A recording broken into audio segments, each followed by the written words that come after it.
Echoes of 24. Virgil Brooks. Copyright. Copyright C. 2024 by Virgil Brooks. All rights reserved. No part of this publication may be reproduced, distributed, or transmitted in any form or by any means, including photocopying, recording, or other electronic or mechanical methods, without the prior written permission of the publisher, except as permitted by U.S. copyright law. For permission requests, contact the publisher at infobrewingtradesmedia.com. The story, all names, characters, and incidents portrayed in this production are fictitious. No identification with actual persons, living or deceased, places, buildings, and products is intended or should be inferred. Book cover by getcovers.com. Prologue. Human minds cannot comprehend the void between moments, yet here she was, suspended in its silent enormity. Alina, the name she carried now, though it wasn't truly hers, felt the burden of her mission compressing the fragile boundaries of her identity.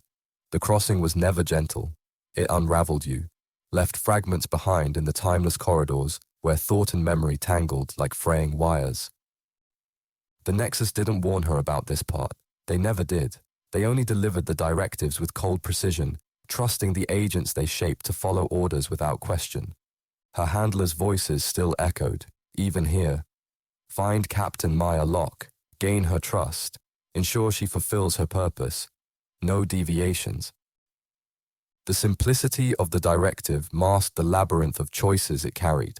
Trust, purpose. Those words felt hollow when shaped by the Nexus. Alina wasn't even sure they truly understood Maya's purpose. The last variable, they called her. A woman whose actions could ripple through timelines, breaking the Krylon AI's perfect lattice of predictions. Or breaking everything. As the rift released her into its target timeline, Alina felt the burn of her new body settling around her. It always took a moment to adjust.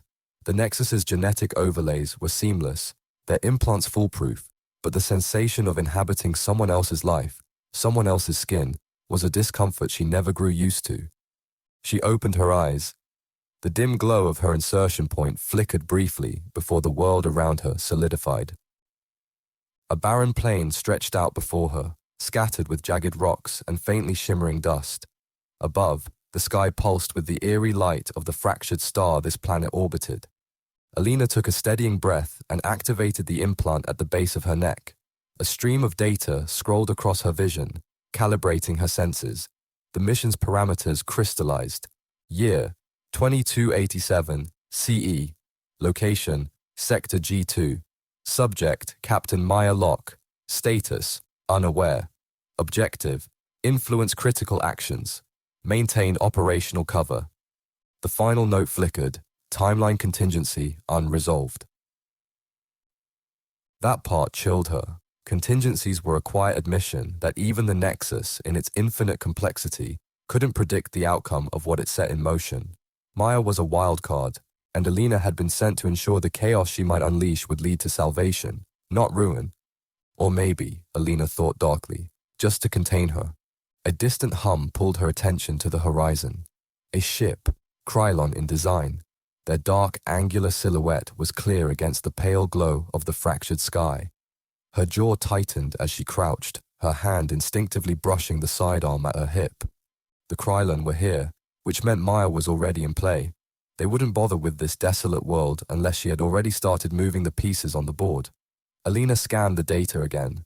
Nothing had changed. Her entry point was far enough from Maya's immediate path to avoid detection. For now.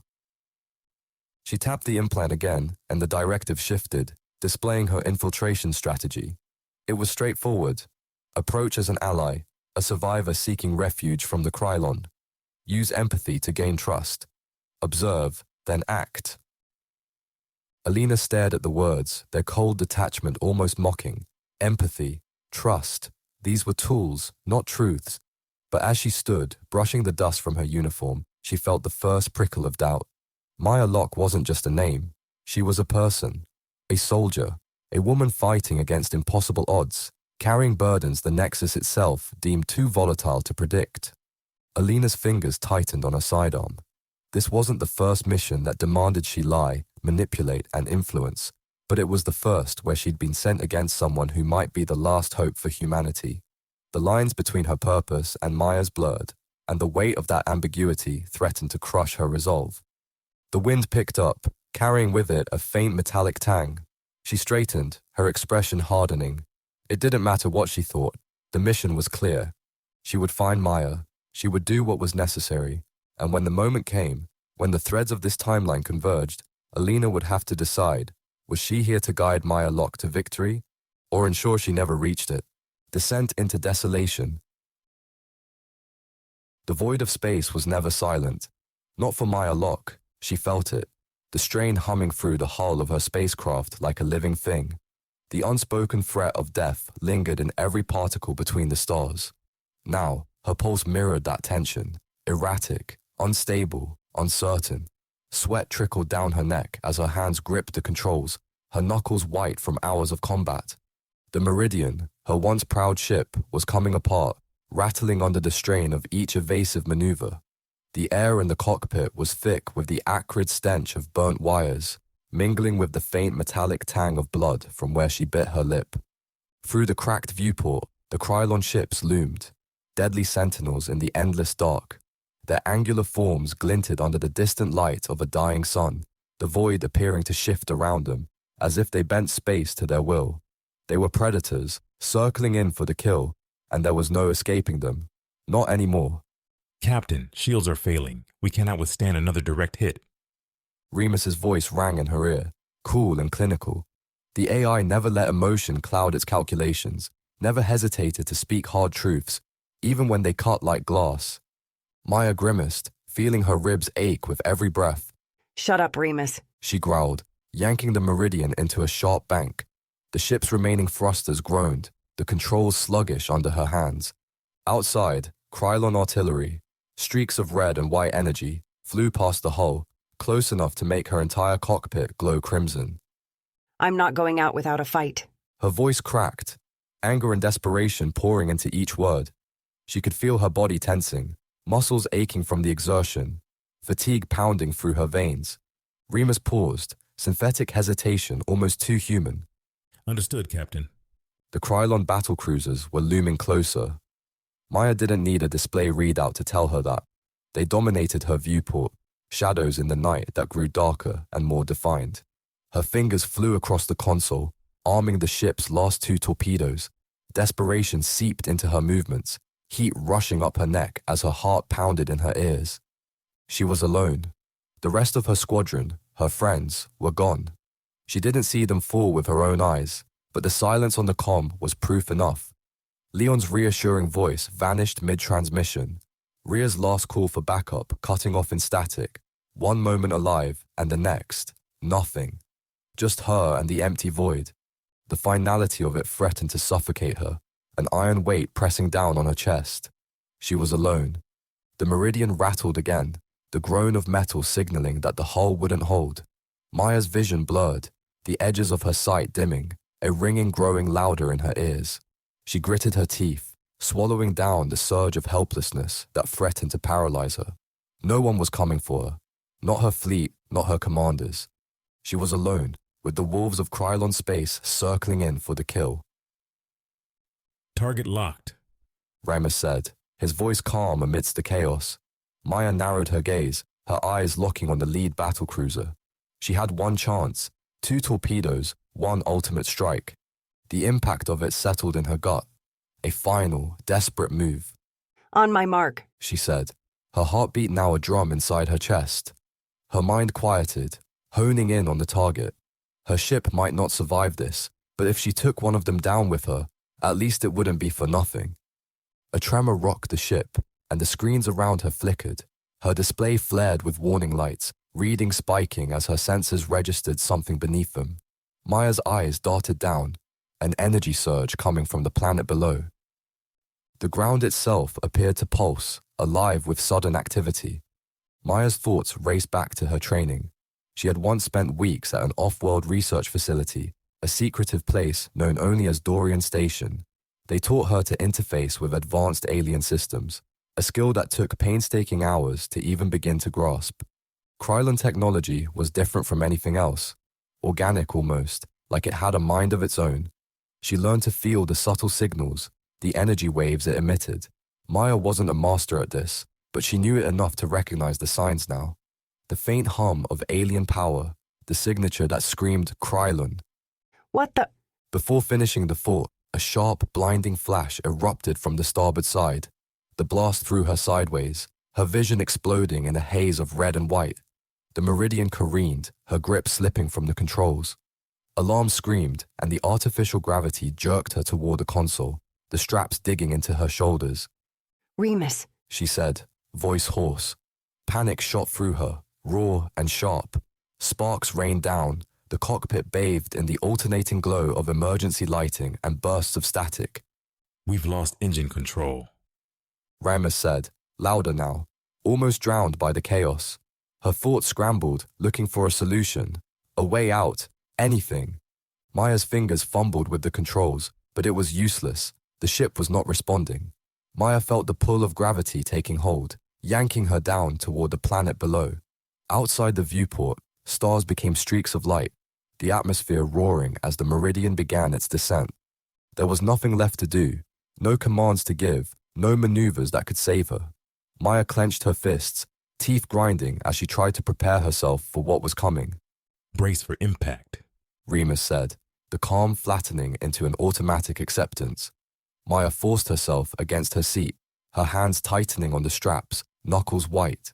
The seconds stretched on, her breath shallow, her eyes fixed on the ground as it rushed toward her, a blur of red and jagged rock, dust spiraling up in a torrent, and then impact. The force hit her like a freight train, her entire body jolting against the restraints. The sound of tearing metal filled her ears, a screech that vibrated down to her bones. The commander fell forward, the harness biting into her shoulders, the breath forced from her lungs in a painful gasp. The ship lurched, skidding across the ground, plowing through rock and earth in a violent shudder until finally it stopped. The silence that followed was sudden, absolute. Maya's ears rang, the world around her a blur of darkness and pain. For a moment, she thought she might be dead, her senses dulled, disconnected. But then the pain came, throbbing through her ribs, her head, each breath a struggle, a reminder that she was still alive. Maya opened her eyes, blinking against the harsh light filtering through the cracked canopy of her ruined spacecraft. Her head pounded, her body locked in a tension she couldn't shake. The taste of copper filled her mouth. Blood. She wiped it away with the back of her hand, wincing at the sting of a cut on her lip. For a moment, she lay there, staring up at the fractured sky above, trying to process the fact that she was still breathing. Her breaths were shallow, her chest heaving, her mind slowly piecing together what had happened. Remus? She said, her voice a rasp. There was a delay, static crackling, then, operational. You survived the crash, Captain. Maya exhaled, only then noticing she had been holding her breath. Barely. She said. Her hands moved to her harness, fingers stiff as she unbuckled it, the strap snapping free. She slumped forward, muscles aching in protest as she dragged herself out of the seat. Every movement sent fresh waves of pain through her ribs, but she forced herself upright, leaning heavily against the console for support. The cockpit was a mess, burnt-out circuits, loose wires hanging like dead vines, the acrid scent of charred metal heavy in the air. The Meridian was done for. The ship gave all it could, and now it was another piece of wreckage on a barren world. Maya stumbled to the hatch, her legs shaky, the impact of fatigue crushing her. The hatch gave way after a few attempts, the metal groaning in protest. Outside, the surface stretched out before her, a desolate expanse of red dust and jagged rock, the horizon empty, lifeless. No signs of movement, no other ships, nothing. The air was dry, suffocating in its stillness, pressing down on her.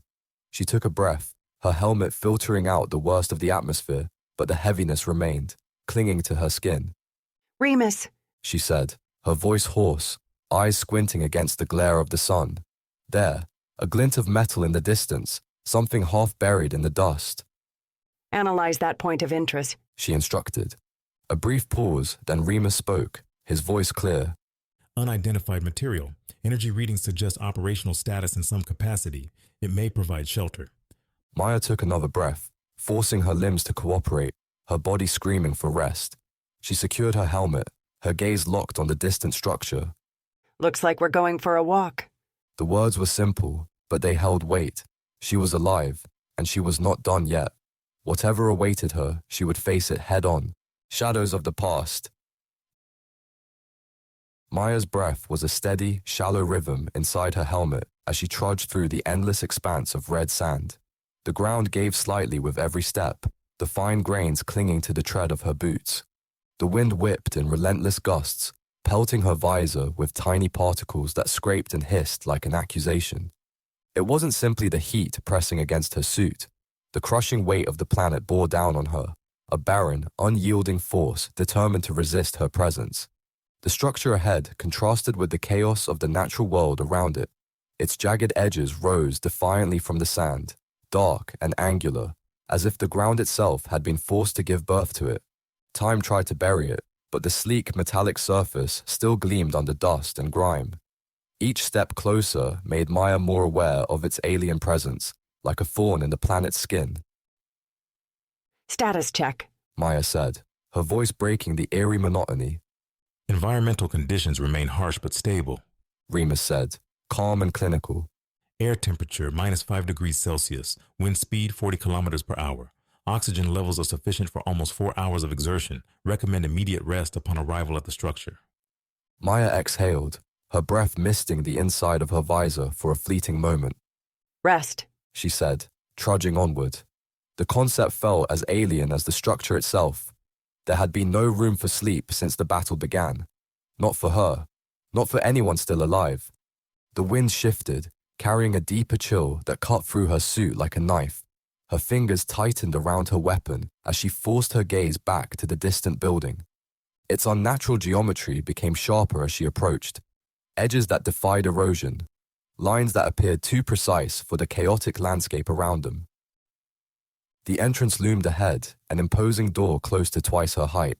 Its surface was dark, pitted with scratches that ran deep into the material, as if some ancient force tried and failed to break through. A faint hum vibrated in the air, almost imperceptible, like the growl of a slumbering beast.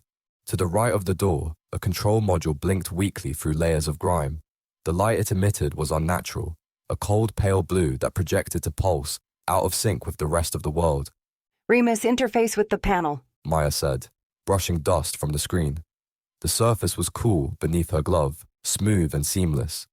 Accessing now. Remus said, his voice steady, but she thought she detected a trace of hesitation. This system appears to be highly advanced but severely degraded, establishing a bypass. Maya crouched near the panel, her fingers twitching reflexively over her sidearm as her eyes swept the landscape behind her. The silence unnerving.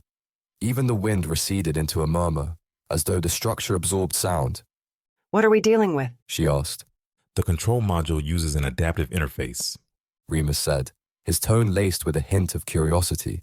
It appears to operate on a frequency beyond standard human perception. The materials are highly conductive and self-repairing. However, the system shows significant damage over time.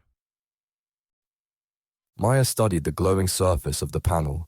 Beneath the grime, its design intricate, etched with lines and grooves that rippled faintly, as though they weren't quite static. Every flicker of light matched a subtle shift in the patterns, creating the illusion that the display was alive, thinking. How long? Estimated time to establish access, 2 minutes. The subdued, grinding sound of the door beginning to shift sent Maya jolting upright. It slid open, releasing a wave of stale air that rolled over her like a tangible force. It was heavy and overwhelming, carrying the metallic tang of ancient machinery and the faint, sickly sweet scent of decay.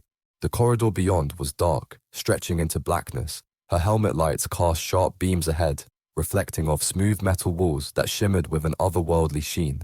The air grew colder as she stepped inside, the temperature dropping sharply as if the structure resented her intrusion. Remus, any readings from inside? Maya said, her voice swallowed by the vast emptiness. Energy signatures are faint but detectable deeper within the structure. The AI said. The materials used in this facility exhibit properties not seen in known alloys. The patterns on the surfaces suggest a deliberate Remus's analysis cut off as the light from her helmet swept over the symbols etched into the walls. The patterns were intricate, impossibly precise, forming flowing, interconnected shapes that looked to shimmer and shift as she moved. Maya's breath hitched as she ran her gloved fingers over the carvings. They were unnaturally smooth, as if the metal had been grown rather than shaped. A faint vibration thrummed beneath her fingertips, a pulse that matched the soft lighting emanating from deeper within the corridor. As she followed the light, the corridor opened into a circular chamber. The barriers displayed the same etched symbols, but they were more complex, layered and overlapping, as though they told a story she couldn't yet comprehend. At the center of the room stood a pedestal, its surface sleek and unblemished. Resting atop it were several thin sheets of material, their soft, pulsing glow bathing the chamber in a cold blue light. Remus, Maya said, stepping closer. what am I looking at? The AI paused, processing. Material composition is unknown. These sheets appear to function as data storage devices. The energy signature suggests an active information matrix. Maya reached out, her fingers hovering over the top sheet. The glow brightened, reacting to her presence. The surface felt smooth and cool under her touch, and the instant her skin made contact, the chamber showed signs of coming alive. The light from the pedestal intensified, flooding the room with brilliance. Maya's visor flickered, lines of incomprehensible text scrolling across her HUD. Her chest tightened as a sharp, jarring sensation coursed through her hand, up her arm, and into her mind. Captain. Remus's voice abruptly cut off. Maya stumbled back, clutching the pedestal for support as the world around her spun. The air vibrated with a hum that gave the impression of emanating from every surface. And then, the visions began. Fragmented images flooded her mind. A battlefield torn apart by fire and ash. Soldiers clad in gleaming armor, locked in desperate combat against towering insectoid machines. Cities crumbled beneath relentless bombardment. Explosions rippled across the sky, and above it all, a single name echoed through her mind. Altair. The images dissolved as quickly as they appeared, leaving Maya gasping for breath. She staggered back, her legs shaking, her heartbeat pounding in her ears. Captain. Remus's voice crackled. Neural interference detected. Are you... I'm fine. Maya lied, forcing the words past her lips. Her hands trembled as she stared at the glowing sheets. This was no ordinary data. It was something ancient, something powerful. And for reasons she couldn't explain, she knew these echoes were for her find. Echoes of Altair. Maya's back pressed hard against the pedestal, the chill of the alien metal cutting through her suit like a blade. The room projected to pulse around her, matching the rhythm of her shallow breaths. The faint hum of the sheets filled the chamber, neither welcoming nor hostile, but alive in a way that made her skin crawl.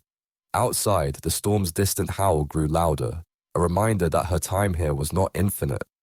Her fingers still tingled from their brief contact with the alien material.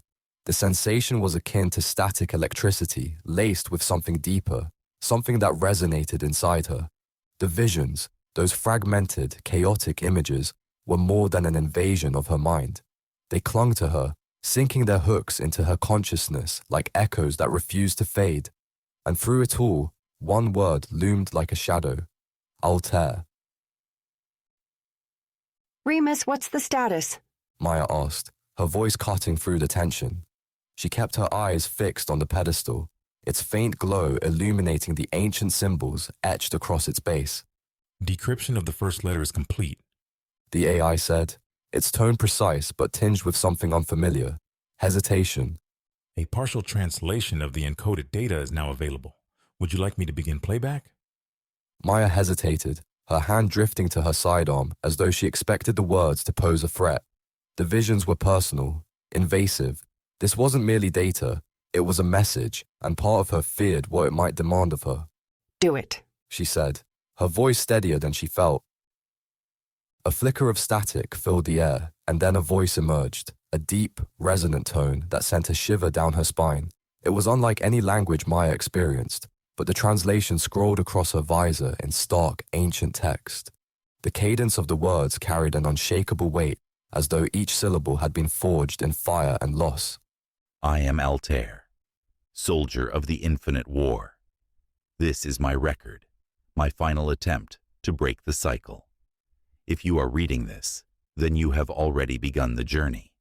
You, like me, are trapped in the endless wheel of time, bound to the same fate, the same struggle. This is my warning, my plea. Escape while you can, before the echoes consume you. The words hit her like a physical blow, the weight of their meaning settling over her like an oppressive shroud.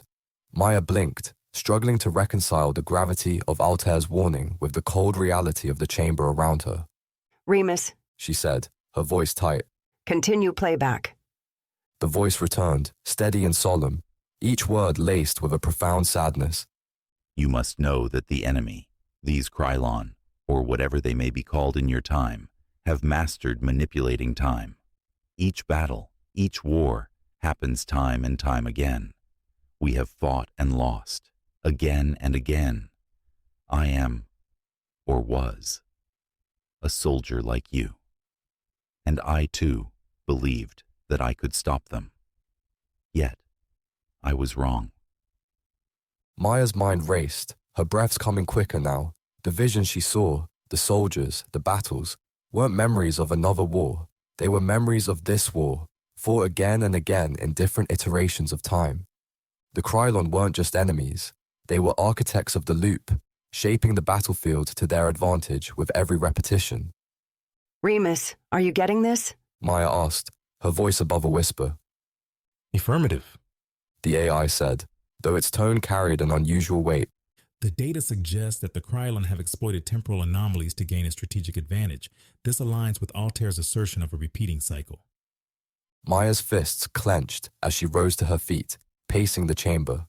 She listened to tales of temporal warfare before, anomalies, glitches in the fabric of space and time, the kind of phenomena dismissed by most as the stuff of myth and conspiracy. Now, standing in the middle of this alien tomb, Maya perceived the truth pressing down on her like a physical force. I tried to end the cycle. Altair continued, his voice filled with a bitterness that cut through the room like a blade. I failed. The Krylon are always one step ahead. They grasp our intentions before we act. They adapt, evolve, while we remain the same, repeating the same mistakes, fighting the same battles. Yet, there is a way out.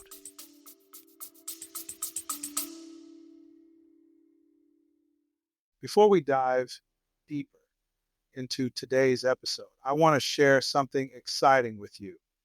11 Labs.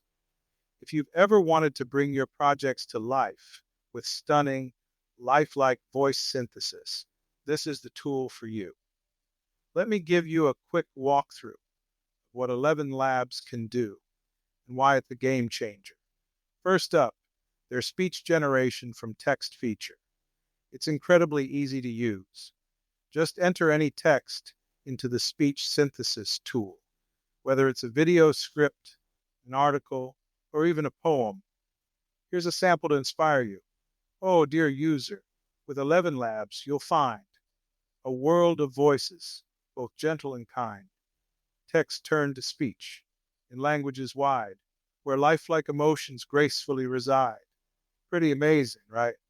Next, there's the voice library, a treasure trove of hundreds of voices, from all genders, ages, and accents. You can filter to find the perfect voice that matches your vision.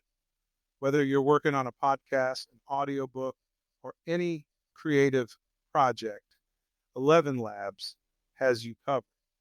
And my personal favorite, dubbing in multiple languages. Just paste a YouTube video link, choose your target language, and let 11 Labs handle the rest. It translates and dubs seamlessly, preserving the original tone and style. Curious to give it a try? Use our exclusive affiliate link, 24 Echoes, at try.11labs.io/24echoes to explore all the possibilities 11 Labs has to offer. With tools like these, the only limit is your imagination. Now, Let's get back to the show. The words hung in the air, heavy with promise and peril. Maya froze mid-step, her pulse pounding in her ears. A way out? She echoed, her voice laced with hope and dread. Yes. Altair said. However, it requires a sacrifice. One that I could not make. One that you must decide for yourself. Maya's heart clenched. Sacrifice. The word resonated with finality, echoing in her mind like a tolling bell. What was Altair asking of her? What price would she have to pay to break free of the loop? How many more of these are there, Remus? Maya asked, her gaze falling back to the stack of glowing sheets. 23, The AI said. each encrypted in a similar manner. Decryption of the next letter can begin at your command. Her fingers brushed the surface of the second sheet, the glow beneath her touch intensifying. Each letter held answers, fragments of a truth she feared to face. But if Altair's words were to be believed, this wasn't just about understanding. It was about survival. Start the next decryption. She ordered, her voice firm despite the tremor in her hands. The moment her fingers pressed down on the sheet, the light flared, consuming the room in its brilliance. Images flooded her mind once more, chaotic and unrelenting. Maya was on a battlefield, her boots sinking into charred earth as explosions tore through the air. Above her, the sky burned red, Krylon machines descending like vengeful gods. In the chaos, Maya saw him. Altair, his face lined with exhaustion, his eyes hollow yet defiant. He moved with a purpose that mirrored her own, his every action reflecting the soldier she was becoming. Behind his resolve was a truth she couldn't ignore. He failed to stop the Krylon. And now, she stood in his place, carrying the weight of his mistakes. The vision dissolved, and Maya stumbled back, gasping for air. The light from the sheet dimmed, returning to its steady pulse. Remus, she said, her voice shaking, decrypt the rest. We're not leaving until I have all the answers. Understood, Captain, the AI said. Maya's mind churned as she processed what she saw. The Krylon weren't only waging war, they were rewriting reality itself, bending time to their will. The letters held a key to breaking the cycle, yet each step forward brought her closer to a decision she wasn't sure she could make. The war wasn't about survival anymore. It was about breaking free of the echoes that bound them all. And if she failed, she would join Altair in an endless loop of defeat and despair. Threads of fate. The next letter wasn't simply different, it was alive. Maya knew it the instant her fingers brushed the smooth surface of the metallic plate. A chill crawled up her spine, an icy current that clung to her nerves and made her stomach lurch. The texture of the sheet was unnerving. It was neither solid nor fluid, but something in between, like the surface of water caught in a stasis field. Its pale blue light pulsed beneath her touch, brighter, faster, until it felt like the beat of her heart. Maya tried to pull her hand back, but the film clung to her skin as though fused. Her vision flickered, the room around her warping and twisting as if the facility were alive, breathing in tandem with the sheet's brightness. Remus, She said, her voice trembling but sharp. what's happening? Captain, The AI said, after a beat, its usually calm tone tinged with uncertainty. I am detecting a surge of energy originating from the sheet. It appears to be interacting with your neural patterns. The chamber's atmospheric composition is fluctuating as well. I advise caution. The air around her thickened, each breath heavier than the last. The glow from the plate expanded, its illumination seeping into the walls, transforming the once sterile chamber into a kaleidoscope of shifting shadows and cascading luminescence. Maya clenched her jaw, her pulse thundering in her ears. This wasn't merely data, it was something alive, something ancient and aware. Can you stop it? Maya asked, her voice strained. Negative, Captain. The interaction is beyond my control. Remus said. The Krylon AI stirred within her mind, a whisper at the edge of her thoughts. There are risks, Maya. The Krylon technology is not meant to be wielded by humans without consequence. You must be prepared for the unknown. A shiver passed through her. The risks. She didn't consider them. What if the connection couldn't be severed? What if the Krylon systems altered her, changed her in ways she couldn't reverse? She'd heard of incidents in the past, experiments that led to madness, to soldiers losing control, consumed by the technology they sought to use. The image of herself, lost to alien influence, flashed in her mind, and she clenched her teeth harder. Before Maya could respond, the light flared to blinding intensity, swallowing the room in a burst of searing white. She squeezed her eyes shut as a high-pitched whine filled her ears, the sound sharp enough to make her teeth ache. And then, with a crack like the breaking of a massive cord, the glow vanished, leaving her in total darkness. Yet something occupied the darkness. It pressed against her like a living thing, suffocating and crushing, heavy as lead. It wasn't the absence of light. It was a void that felt alive, brimming with unseen movement. Maya's breaths came shallow and fast, the weight of the air bearing down on her chest. Her skin prickled, every nerve screaming that something was there in the dark. Maya opened her mouth to speak, but the silence swallowed her voice before it could form. The stillness wasn't natural. It was a vacuum that devoured sound, thought, and presence. Then she began to notice subtle shifts in the void, a flicker of motion here, a ripple of energy there. Shadows formed and dissolved, coalescing into shapes that teetered on the edge of recognition. And then the voice came. Maya. It couldn't be Ramus. It didn't feel like a Krylon. The voice was human, flat, steady, and filled with a weariness that cut to her core. It carried the weight of someone who saw too much, endured too long. Her breath caught as the figures coalesced further, solidifying into a figure cloaked in the wavering light of unseen stars. Altair. The visions she experienced before, fractured glimpses of battles, faces, and death, painted him as a distant spectre. Now he was real, standing before her with a presence so tangible it made her knees weak. His face looked lined with fatigue, his eyes dark with knowledge and sorrow. Yet beneath the weariness was a fire, a defiance that refused to be extinguished. You're not real, Maya said, her voice hoarse. The words came unbidden, instinctive, but hollow with disbelief. Time wasn't linear anymore. Reality itself was bending, twisting into something incomprehensible. Altair stepped forward, his movement fluid, almost dreamlike. The air around him shimmered, charged with an energy that made the hairs on Maya's arms stand on end.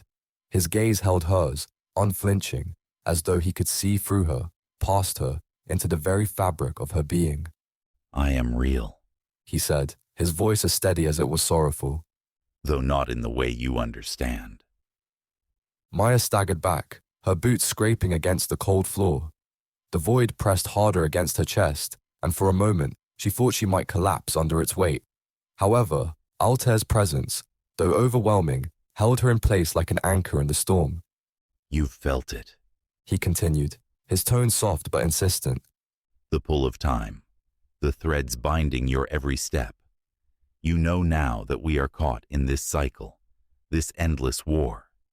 Every choice we make, every battle we fight, leads us back to the same end. I've lived it, just as you are living it now. Maya clenched her fists, her nails digging into her palms as anger bubbled beneath her fear. The familiarity she sensed since touching the letters wasn't a coincidence. It was a truth she had been avoiding. The war, the choices, the losses, they weren't hers alone. They were echoes, repeating through time. So what's the point? Maya asked, her voice cracking. If we're stuck in this loop, why keep fighting? Why not just let it end? Altair's expression softened, a flicker of regret crossing his face. He stepped closer, his presence filling the space around her. Because there is a way out, a way to break the cycle. Maya's heart skipped. She caught those words before, but now they carried a new weight, a promise she didn't know if she could trust. I couldn't do it. Altair admitted, his voice heavy with shame. Yet you can. The Krylon have mastered time, manipulating it to anticipate our every move. That's why we lose, again and again. They've seen it all before. But there is one thing they can't predict. Maya frowned, her mind racing. What? What can't they see? Altair's gaze darkened, his tone growing colder. A choice they cannot calculate. A choice that defies logic, that breaks the threads they've woven around us. though it requires sacrifice. The word hung between them like a blade, sharp and unforgiving. Maya didn't need to ask what he meant. She could feel the truth in her bones, in the echoes of Altair's failures that now pulsed through her. You're asking me to give everything up. She said, trembling. My life, my existence, for what, a chance? For freedom. Altair said, his voice soft but unyielding. For a future where we are not bound by their control. I couldn't do it, Maya. You can. Maya's chest tightened, her thoughts spiraling. She wasn't Altair. She wasn't ready to throw herself away for a war that felt unwinnable. As she looked into his eyes, she saw the truth. He made his choice, and its consequence led them both here. What if I don't? She asked, her voice a whisper. Altair's form began to flicker, the connection between them weakening. Then the cycle continues. The Krylon win, and we live through this hell again. Maya swallowed hard, the weight of his words settling over her like a shroud. But she wasn't ready to surrender. Not yet. Remus, She said, her voice firm. start decrypting the next letter. Understood, Captain. The AI said. Altair's form dissolved into the void, leaving Maya alone in the cold, silent chamber. The letters pulsed on the pedestal, their glow casting long flashing shadows. Maya clenched her fists. She wasn't Altair. She wouldn't fail. She would break the cycle, on her terms. Krylon encroachment. The facility's silence wasn't serene. It was stifling. The faint hum of failing machinery beneath the cold metal pedestal appeared to mock Maya's racing thoughts. The walls held their breath, waiting. Every shadow flashing under the pale, blinking lights felt alive. The air, thin and arid, scratched at her throat with every shallow inhale, leaving her lungs burning like embers. 22 more letters, each one a potential key. Altair failed to break the cycle, but Maya wasn't him. She wouldn't follow his path into despair. Remus, start decrypting the next letter. She commanded, her voice steady, though her muscles tensed like a coiled spring. Her heartbeat thudded in her ears, drowning out the AI's calm response. Decryption will begin immediately. The floor beneath her boots vibrated, the decaying systems of the ancient facility clinging to life. The faint metallic tang of the air mixed with the smell of singed circuits, a lingering reminder of battles long past. She needed to move faster. Rest was a luxury she couldn't afford, not now. The noise hit her like a thunderclap. A slight hum, almost swallowed by the wind outside, grew into a sharp, mechanical drone that sliced through the silence. Maya froze, the hairs on the back of her neck rising as the sound resonated deep in her chest. The faint metallic taste of fear coated her tongue. Her hand flew instinctively to her sidearm, fingers curling around the grip with a practiced urgency. Maya knew that sound. Krylon scouts. Remus, She said, her voice audible over the pounding of her pulse. confirm. Do you hear that? Detecting Krylon's signatures. Remus said, his tone clinical, but the urgency beneath it was unmistakable. 4 Scout-class vessels closing in fast. Estimated time to arrival 8 minutes. Maya's stomach dropped. The sound of their engines grew louder, a rising crescendo of death. Her body moved on instinct. Lock down the complex, activate all available defenses. Automated defenses are degraded. Power levels insufficient for full functionality. Remus said. Maya clenched her teeth, shoving aside the rising panic clawing at her chest. Do what you can. She barked, sprinting through the narrow corridors. The walls around her groaned, as though the facility itself recognized its vulnerability. Her boots pounded against the floor, the sound reverberating like gunfire in the hollow space. The howling wind outside carried the mechanical screech of Krylon engines closer. The commander didn't need to see them to feel their presence. Sleek, predatory machines slicing through the storm with unrelenting precision. In her mind's eye, she could already picture their angular forms descending like birds of prey, their weapons primed. The control room loomed ahead, its circular layout a relic of functionality now choked by decay. Dust clung to the cracked displays, and static flickered weakly across the consoles. Maya skidded to a halt before the main interface, fingers flying across the panel. Each touch sent a jolt of static into her fingertips. Symbols and distorted text scrolled across the screen as she fought to bring the defenses online. Remus, report. Maya snapped. 2 external turrets are operational. The AI said, calm as ever. Targeting systems engaged, but power output is insufficient for sustained defense. Maya cursed under her breath, glancing out the viewport. Through the swirling red storm, Krylon ships descended in formation, their predatory shapes slicing through the chaos. The commander could almost feel their gaze upon her, cold and calculating. She wouldn't give them the satisfaction of an easy kill. Maya's hand gripped the rifle at her side as she spun on her heel, sprinting back toward the facility's entrance. The muffled roar of Krylon engines outside grew deafening. The turrets opened fire, their blasts tearing through the storm with sharp staccato bursts. She felt each shot reverberate through the floor beneath her boots, but the Krylon scouts pressed on, their armor deflecting or absorbing most of the turret fire. The first scout ship landed with a metallic screech, its landing gear digging into the ground as dust and debris flew into the air. Maya skidded to a stop behind a support column, her chest heaving as she raised her weapon. The hatch hissed open, and the Krylon soldiers emerged in perfect unison. Sleek, metallic figures with glowing visors that reflected the storm's fury. Their weapons hummed with deadly energy, the sound sending a shiver down her spine. Maya fired first. Her shot tore through the chaos, striking one soldier square in the chest. The impact staggered it, but the Krylon hardly flinched, its reinforced plating absorbing most of the blast. Plasma fire answered in quick, searing bursts, slamming into the walls and sending shards of debris raining around her. The air reeked of burning metal and scorched ozone. Maya ducked behind the column, her heart hammering against her ribs. The Krylon advanced with automatic precision, their weapons glowing as they prepared to breach the facility. The second turret roared to life. Energy bolts slammed into the Krylon formation, forcing the soldiers to scatter. One fell, smoke rising from its charred armor, but the others pressed on with unrelenting efficiency. Remus! Maya shouted, firing again. The recoil jolted her arm, the shot grazing the exposed joint of a Krylon soldier. It staggered, its movements momentarily jerky, but quickly recovered.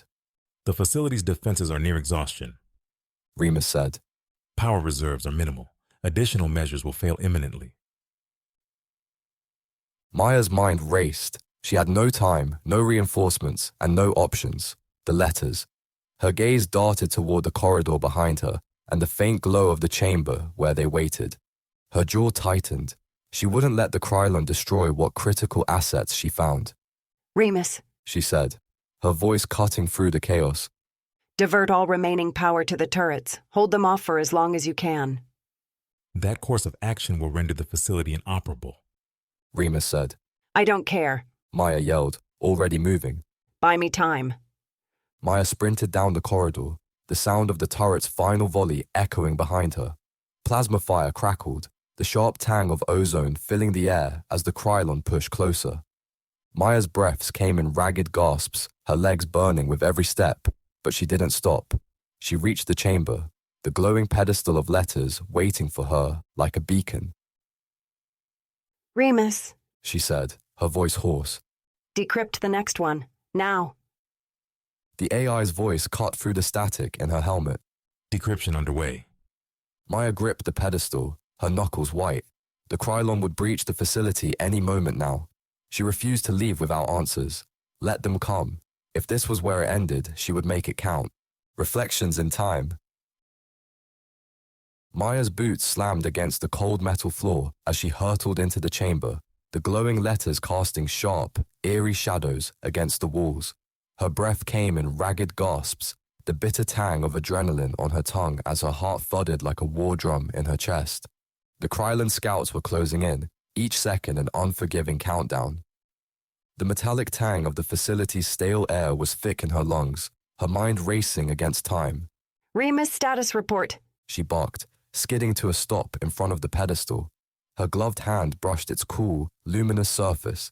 The glowing letters felt almost alive, pulsing, as if daring her to unlock their secrets. The outer defenses will fail in 2 minutes. Remus intoned, his calm voice a stark contrast to the chaos. The Krylon soldiers are advancing. Decryption of the next letter is at 70%. Maya's stomach tightened, frustration mounting as her pulse raced. 70% wasn't enough. Not with the Krylon so close, their cold mechanical efficiency tearing through the facility's last defenses. The hum of failing systems felt oppressive, a funeral dirge as the room's faint blinking lights created a symphony of shadows and tension. She knelt before the pedestal, desperation gripping her. Come on.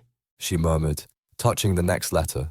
The moment her fingertips met its surface, the light intensified, flooding the room in blinding white brilliance. Then the pull hit her. It was visceral, a wrenching force that tore her from reality. The chamber around her appeared to collapse, edges twisting and fracturing, the floor dropping away beneath her. Her mind darted into a torrent of light and sound, a deafening roar that wasn't noise but the shattering cry of time unraveling.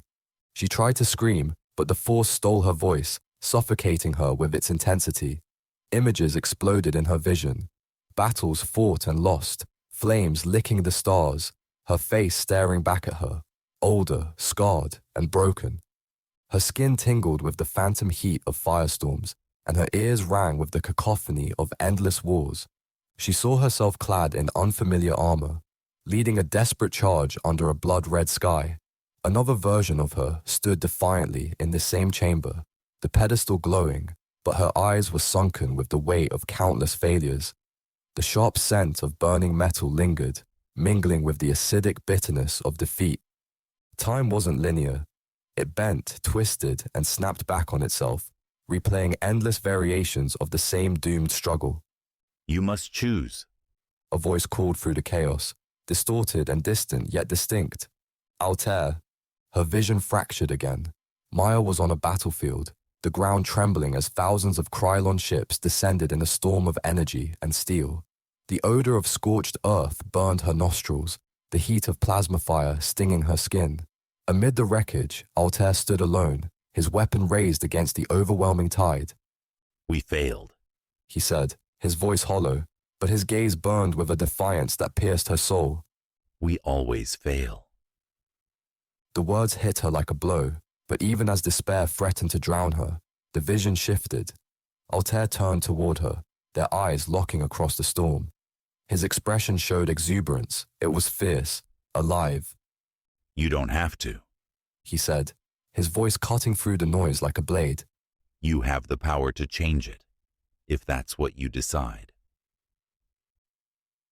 Maya gasped, the pull releasing her. She collapsed against the pedestal, her body trembling, her chest heaving as the room around her reformed. The faint hum of the facility's failing systems returned, grounding her in the present. The letters glowed faintly once more, their light steady, indifferent. Remus, She rasped, her voice raw. what just happened? I detected a temporal anomaly. The AI replied, his voice steady despite the magnitude of his words. Your neural patterns were directly affected. The letters are not merely data, they're interwoven with the time loop itself. Her fingers tightened on the pedestal, the metallic taste of fear still sharp on her tongue. The visions echoed in her mind, fragments of Altair's warning mixing with the overwhelming image of her endless failures. The Krylon were winning, but his words lingered like an ember in the dark. You have the power to change it, if that's what you decide. A deafening explosion shattered her thoughts, the walls trembling as a rain of dust and debris pelted her. Plasma fire crackled in the distance, the metallic screech of Krylon boots echoing down the corridor. They were inside. Captain, Remus said, his tone sharp. the Krylon have breached the facility. Evacuation is advised. Maya pushed herself up, grabbing her weapon with shaking hands. Her body ached from the pull, her vision swam, but she forced herself to move. The sound of Krylon soldiers closing in grew louder, their precise, powered movements relentless. How much longer until the next letter is decrypted? She asked, her voice hoarse. 90%. Estimated time, 45 seconds. That's too long. Maya said, the weight of the ticking clock pressing down on her. Her eyes darted to the corridor entrance, where shadows shifted ominously. The first Krylon soldier stepped into view, its sleek armor gleaming as it raised its weapon. Maya fired, the plasma bolt slamming into its chest. Sparks erupted, the impact sending it staggering back, but another soldier stepped forward, then another. The hum of their weapons charging filled the air, the promise of death. Maya ducked behind the pedestal, her heart pounding in her ears. Remus, keep decrypting no matter what happens. Understood, Captain. The Krylon advanced, their cold mechanical voices slicing through the tension. Maya gritted her teeth, adjusting her grip on her weapon. Her back pressed against the pedestal, its glowing letters her only hope. You can change it. Altair's voice echoed in her mind. For the first time, she let herself believe him. Remus mentioned it earlier, unusual electromagnetic activity detected when they first entered the facility. At the time, Maya dismissed it as another anomaly amidst the chaos. The energy spikes surged across her display, jagged red lines that felt alive. Remus hypothesized it might have been residual energy from Krylon technology, dormant yet still potent. Now, it made sense. Remus, Maya said, her mind racing. those energy readings from earlier, could we use them? Remus's voice paused, as if calculating. Yes, Captain. The electromagnetic activity could be leveraged as a potential interference. However, the risks are significant. Proximity to the energy source may cause considerable damage to both systems and personnel. Maya exhaled, her eyes narrowing. There was no perfect option here. Only one that might buy them enough time. Do it. She said, her voice steady despite the fear crawling up her spine. Divert all remaining power to channel that energy. Understood, Captain. Remus said, his tone carrying the gravity of the decision. The Krylon were close now, their metallic footfalls echoing through the chamber like the ticking of a clock counting down her fate. Maya pressed her back against the pedestal, closing her eyes as the facility thrummed with renewed intensity. The room shifted, the air crackling with a palpable charge. The lights flickered, dimmed, and then blazed with a sudden, blinding brilliance. The hairs on Maya's arms stood on end, the static making her skin prickle.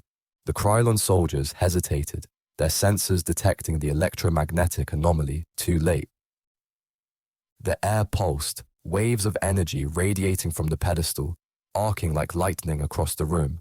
The first Krylon staggered, its movement stuttering, then it collapsed, its systems fried by the overload. Maya didn't waste time. She pushed herself to her feet, her legs unsteady but moving. The corridor stretched before her, a path lined with destruction, but also the only way out. The charged storm roared around her, Remus's calm voice cutting through the chaos. Captain, decryption at 95%. We must proceed to the exit immediately. Maya clenched her jaw, her gaze fixed ahead.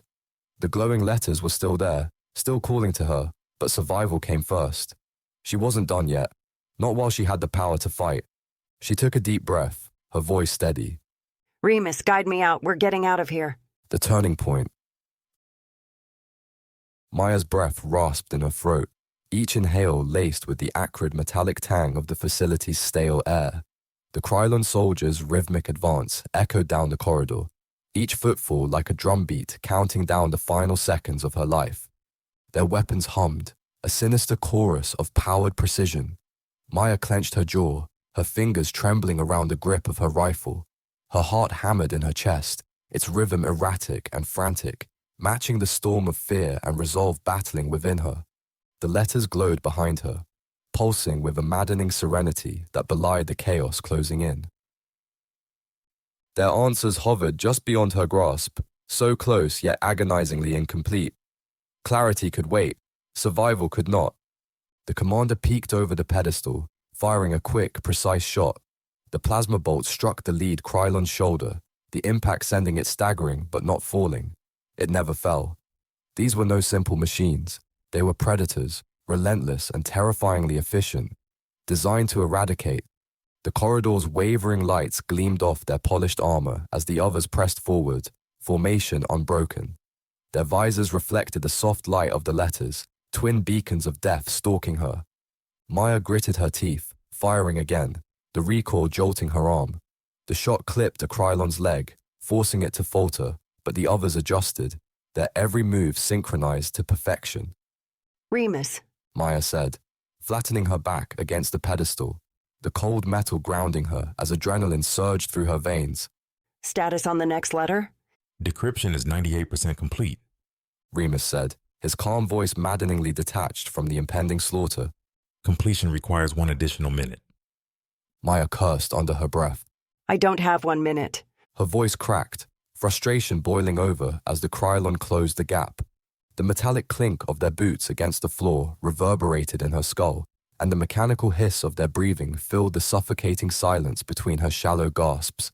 Her options were evaporating. Maya could hold them off for another few seconds, maybe, but this wasn't a fight she could win. The visions of her endless battles replayed in her mind, the loop's crushing inevitability suffocating her. Then, Altair's voice whispered in her memory.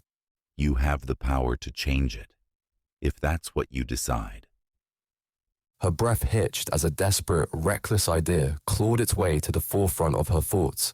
There was no time to second guess, no time for caution. Remus, She said, her voice tight with resolve. divert all remaining power from the defenses to the decryption of the letters. The AI hesitated.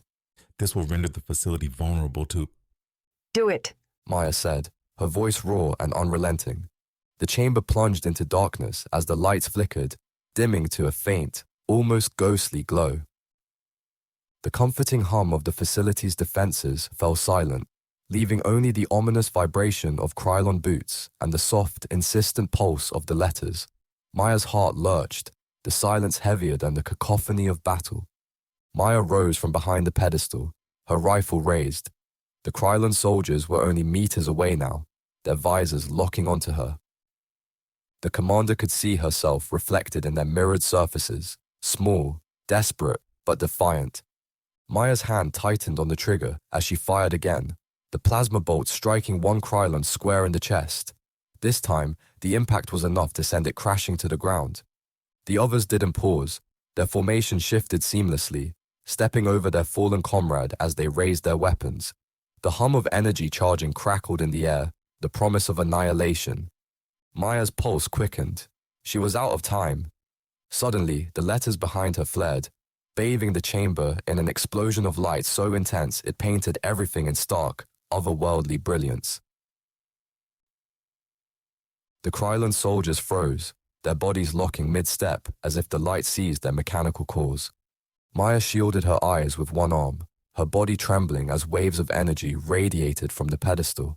The air around her buzzed, alive with electric heat, the hair on her arms rising as the room seemed to warp and vibrate. Remus, Maya shouted over the deafening roar. what's happening? The letters are responding to your presence. The AI said, its voice laced with rare astonishment. Decryption is complete. All letters are now decoded. The words narrowly registered before the ground beneath her appeared to dissolve. A sudden, overwhelming sensation of weightlessness gripped her, and the chamber fell away into an infinite expanse of light. The visions engulfed her. They weren't fragments this time. They were vivid, complete, and overwhelming. Maya stood on a vast battlefield, fire raining from a sky torn apart by war. The heat of the flames seared her skin, and the metallic tang of blood and smoke choked the air. Soldiers clashed around her, their screams a haunting symphony. This was the battle, the one she saw 1,000 times before, always failing, in death, in ruin. This time, she felt it. The shift. The Krylon forces, always so precise and untouchable, were faltering. Their movements, once impossibly fluid, stilted, disjointed. The loop was breaking. Maya turned, her gaze finding Altair across the chaos. He stood resolute, his face lined with scars and determination. He met her eyes, his expression grim but filled with purpose. He nodded once, acknowledging what she had done.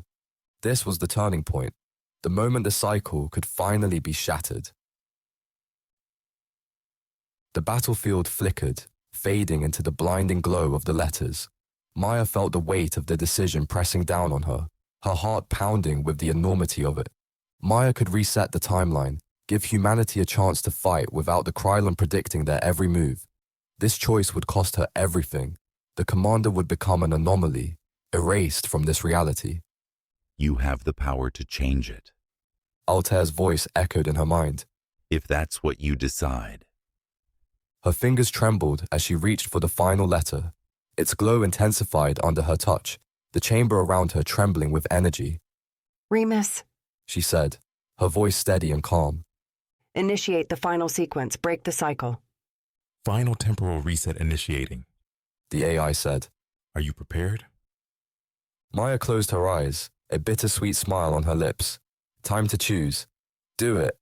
The letters flared, the light exploding outward, consuming everything. Time itself perceived to shatter, the fragments falling away into an endless void. And then, silence. When Maya opened her eyes, she was in a different chamber. The air was still, the storm outside long gone. The letters were dormant now, their purpose fulfilled. She was alone. The Krylon soldiers were nowhere to be seen. Remus, She said, her voice faintly audible. did we do it? The cycle has been disrupted. Remus said. Temporal anomalies are stabilizing. The Krylon's predictive strategies are no longer functional. The war is not predetermined. Maya exhaled, the weight lifting from her shoulders even as tiredness gripped her. Her future was not the same, the loop broken. As she sat there, trembling on the cold floor, she knew the fight was far from over. The war was still ahead, and she was not part of this time. For now, though, this battle was hers. Alliance with Remus. Maya remained on the cold floor of the chamber for what felt like hours, though it could have been minutes. The air was still, too still, and the only sound was the faint hum of the facility's systems, now running on fumes.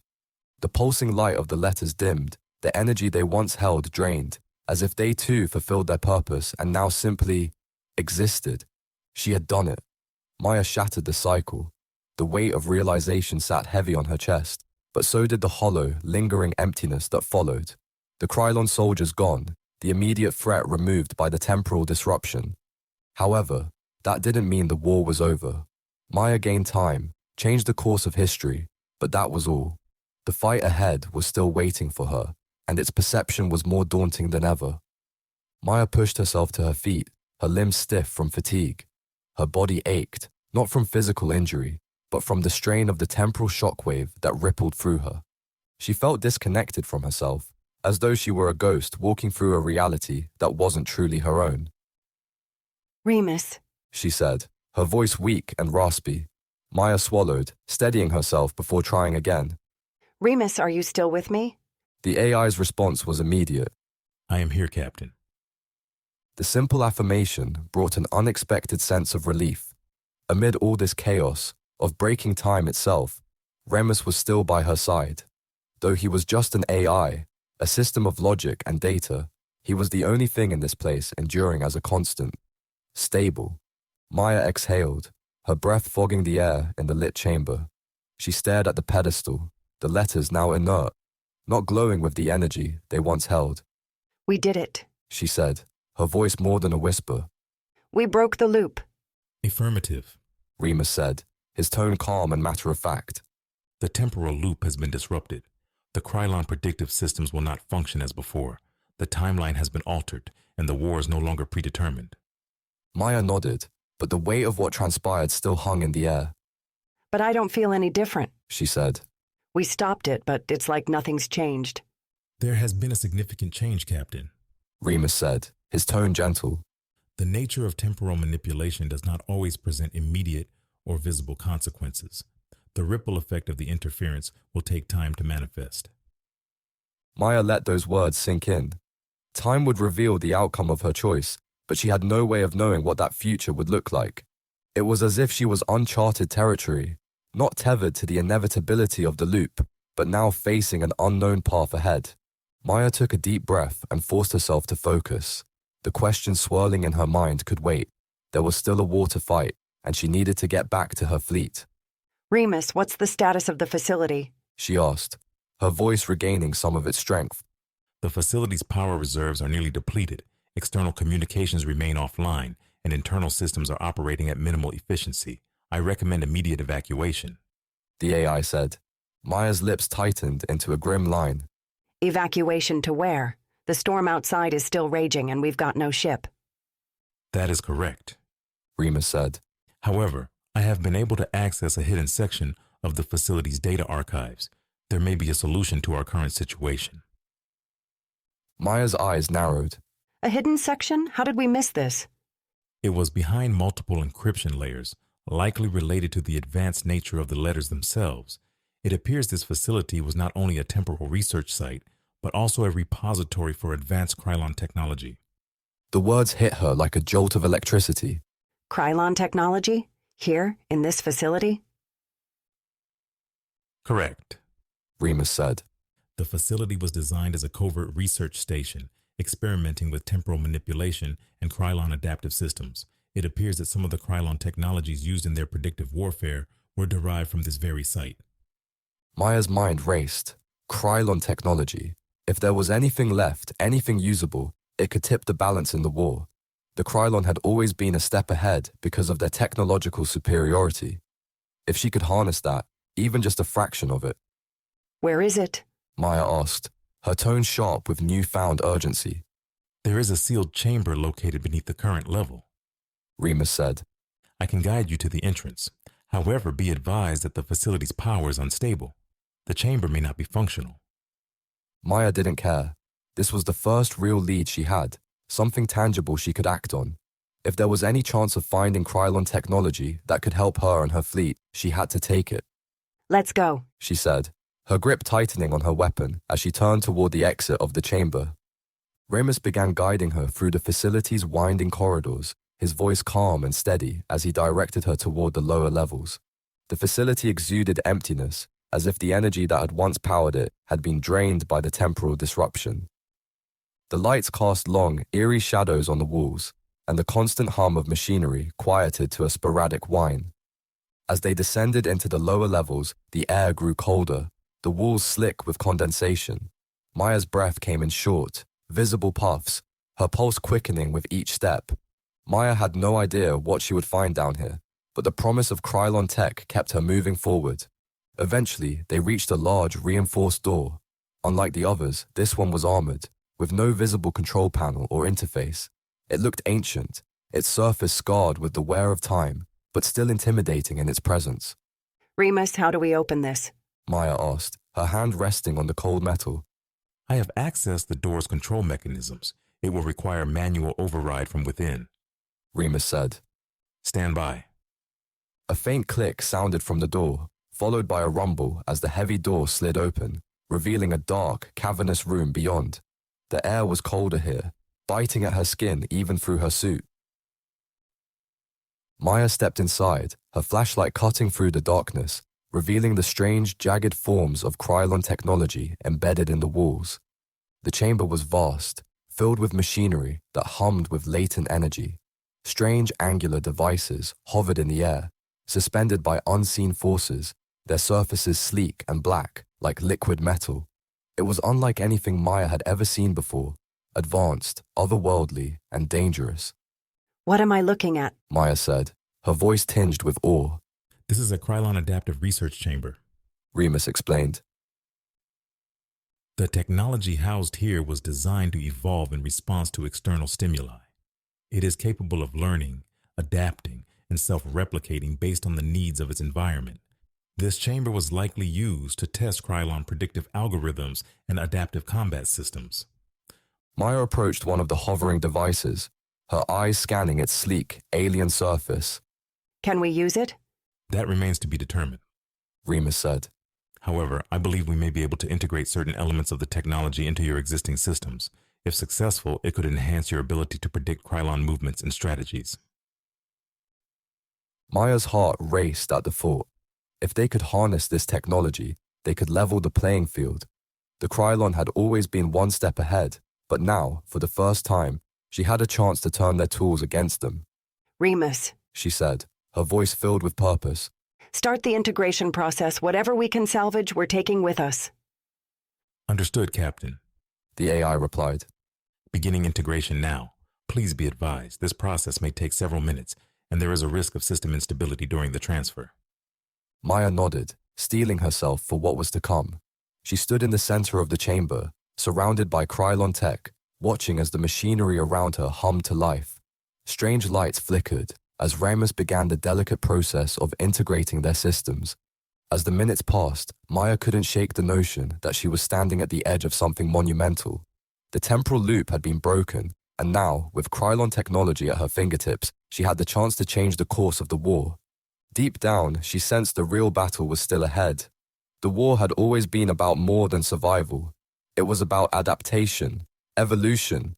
And now, with Remus at her side, she had the tools to fight on a new front, one the Krylon would never see coming. Encroaching darkness. The room hummed with a quiet intensity, a low-frequency vibration that seeped into Maya's bones. The Krylon devices hovered in the air like dark, silent sentinels, their sleek surfaces reflecting the fluttering lights overhead. A cold, sterile scent lingered, metallic and sharp, mixing with the faint ozone from the powered equipment. Maya stood motionless, her gaze fixed on the floating apparatus as Remus worked to integrate the alien technology into her systems. Each device pulsed with a faint, eerie glow, casting ghostly shadows that danced along the chamber walls. The process was slow and delicate. Tiny sparks arced between the devices, illuminating the intricate patterns etched into their surfaces. The chamber exuded with latent energy, an almost palpable presence that pressed in around her. The air was thin and frigid, each breath a sharp sting in her lungs. The cold gnawed at her, seeping through her suit, and she suppressed a shiver. Every exhale formed a brief cloud of condensation, hanging in the air before dissipating. Remus, how's the integration going? Maya asked, her voice echoing in the stillness. The words felt heavy, absorbed by the oppressive silence. 75% complete, Remus said, his tone steady yet laced with a hint of urgency. The Krylon technology is significantly more advanced than anticipated. The adaptive algorithms are complex and require meticulous calibration to integrate without compromising your existing systems. Maya nodded, her jaw tightening as the knot of anxiety in her chest twisted tighter. Time wasn't on their side. She could feel it, a looming presence just beyond the facility walls, an intangible weight pressing down. The storm outside calmed, leaving an unsettling quiet. The air felt different now, thicker, laden with a tension that set her nerves on edge, as if something or someone was drawing closer. Keep going, She said, her gaze sliding to the sealed entrance behind her. The heavy door stood like a barrier against the unknown, but she knew it wouldn't hold forever. The Krylon soldiers were gone, wiped out by the temporal shift she initiated, but the threat would return. There was always something in the darkness, waiting. Maya turned back to the floating devices, each one emitting a soft, pulsating light that mirrored her heartbeat. Krylon technology was built for war, adaptive, learning, evolving at a pace that was both awe-inspiring and terrifying. If Remus could successfully integrate a fraction of that power, they might stand a chance in the fight that was surely coming. Seconds ticked by, each one stretching into an eternity. Maya's unease grew, a prickling sensation at the back of her neck. The edges of reality frayed, the boundaries between past and present blurring. Maya could almost hear the faint whispers of time brushing against her consciousness, a disorienting melody that threatened to unravel her focus. The interruption she created in the timeline, it wasn't over. The Krylon were no longer locked into their predictive cycles, but there was something darker, more primal, about their movements now. They were hunting her. Remus. Maya said, her voice just above a whisper. Any readings on external activity?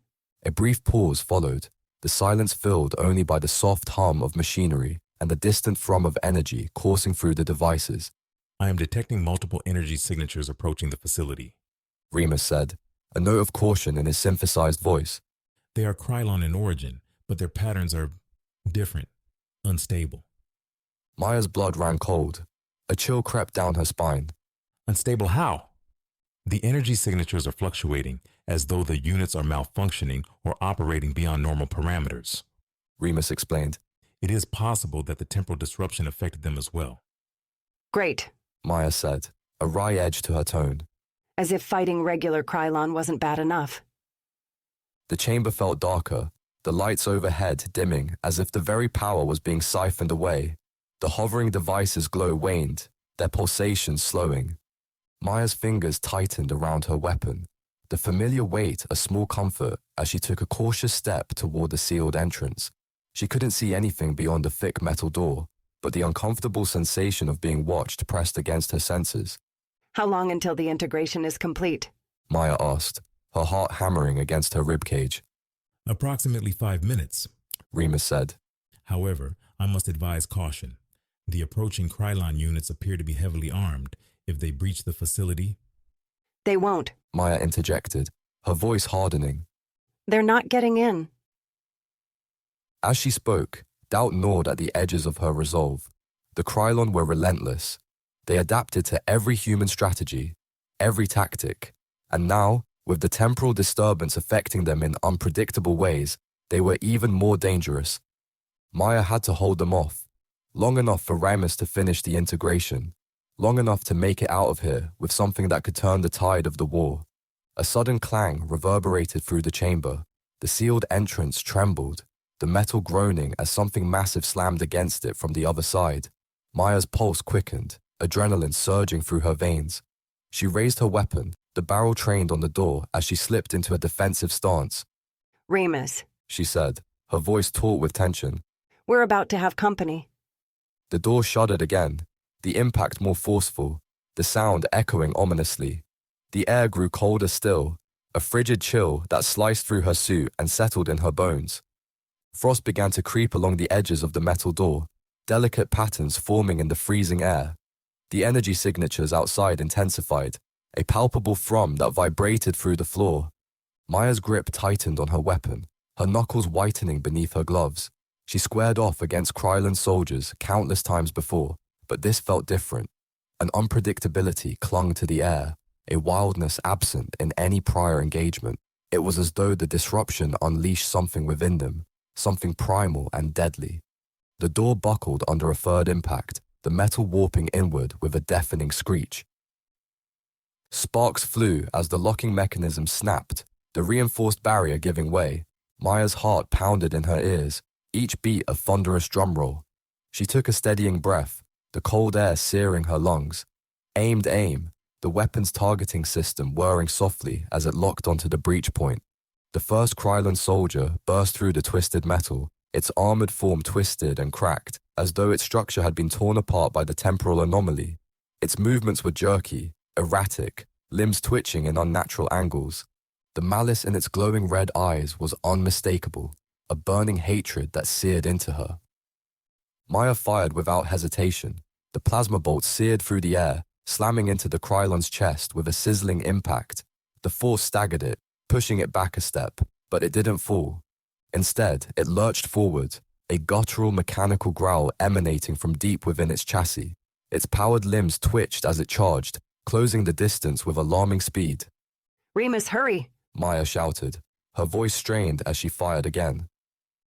This shot struck the Krylon's exposed neck, the impact sending a shower of sparks as the soldier crumpled to the floor in a heap of metal and wires. The acrid smell of burnt circuitry filled the air, stinging her nostrils. There was no time to breathe. More were coming. Maya could hear them, the distorted voices, a cacophony of mechanical screeches and garbled code. Their footsteps pounded against the floor, a relentless drumbeat of impending doom. The integration is at 90%. Remus reported, his voice maddeningly calm amidst the chaos. Please hold your position. Easy for you to say. Maya said, her eyes darting around the chamber. She ducked behind one of the hovering devices as another Krylon soldier crashed through the shattered door. This one was even more malformed, its body warped and twisted, pieces of armor hanging loosely, exposing the sparking innards beneath. Its head jerked unnaturally, the red glow of its eyes blinking. Maya popped up from cover, squeezing the trigger in a rapid burst. The plasma rounds ripped into the Krylon's legs, the force shearing metal and causing it to topple with a thunderous clang. Before she could catch her breath, 2 more soldiers barreled into the chamber, their glowing eyes fixated on her with a predatory intensity. Not good. She hissed, switching her weapon to full auto. Maya sprayed the oncoming enemies with a hail of plasma fire, the weapon kicking against her shoulder with each shot. One of the Krylon soldiers jerked as the bolts tore through its chest, the exposed circuitry exploding in a shower of sparks. Ozone and burning metal thickened in the air. The other Krylon was faster. It dodged her fire with unnerving speed, its movements a blur as it closed the distance. Before she could react, it was upon her, its cold metal hand latching onto her shoulder with crushing force. Pain exploded through her as the grip tightened, the metal digging into her flesh through the suit. Maya cried out. The sound ripped from her throat as the impact threw her to the ground. Her weapon skittered across the floor, coming to rest just out of reach. The Krylon soldier loomed over her, its red eyes blazing with a wild, unhinged fury. Its limbs twitched, the movements erratic and unsettling as it raised a bladed arm, the edge glinting menacingly in the dim light. Remus, Maya shouted, struggling to free herself from the Krylon's unyielding grip. Her mind raced, adrenaline flooding her system as she kicked and twisted, desperately trying to break free. At that moment, the entire chamber flooded with a blinding light. The hovering Krylon devices flared to life, their dark surfaces erupting with intense energy. The hum of machinery escalated into a roaring crescendo, the sound vibrating through every fiber of her being. Integration complete. Remus announced, his voice cutting through the overwhelming noise. Krylon adaptive systems are now operational. The Krylon soldier above her staggered, its bladed arm pausing mid-strike. The red glow of its eyes flickered, confusion, or perhaps malfunction, flashing across its features. Maya didn't waste the opportunity. She wrenched herself free, pain searing through her shoulder as she rolled to the side. Her fingers scrambled across the floor, closing around the familiar grip of her weapon. The commander spun, aimed, and fired in one fluid motion.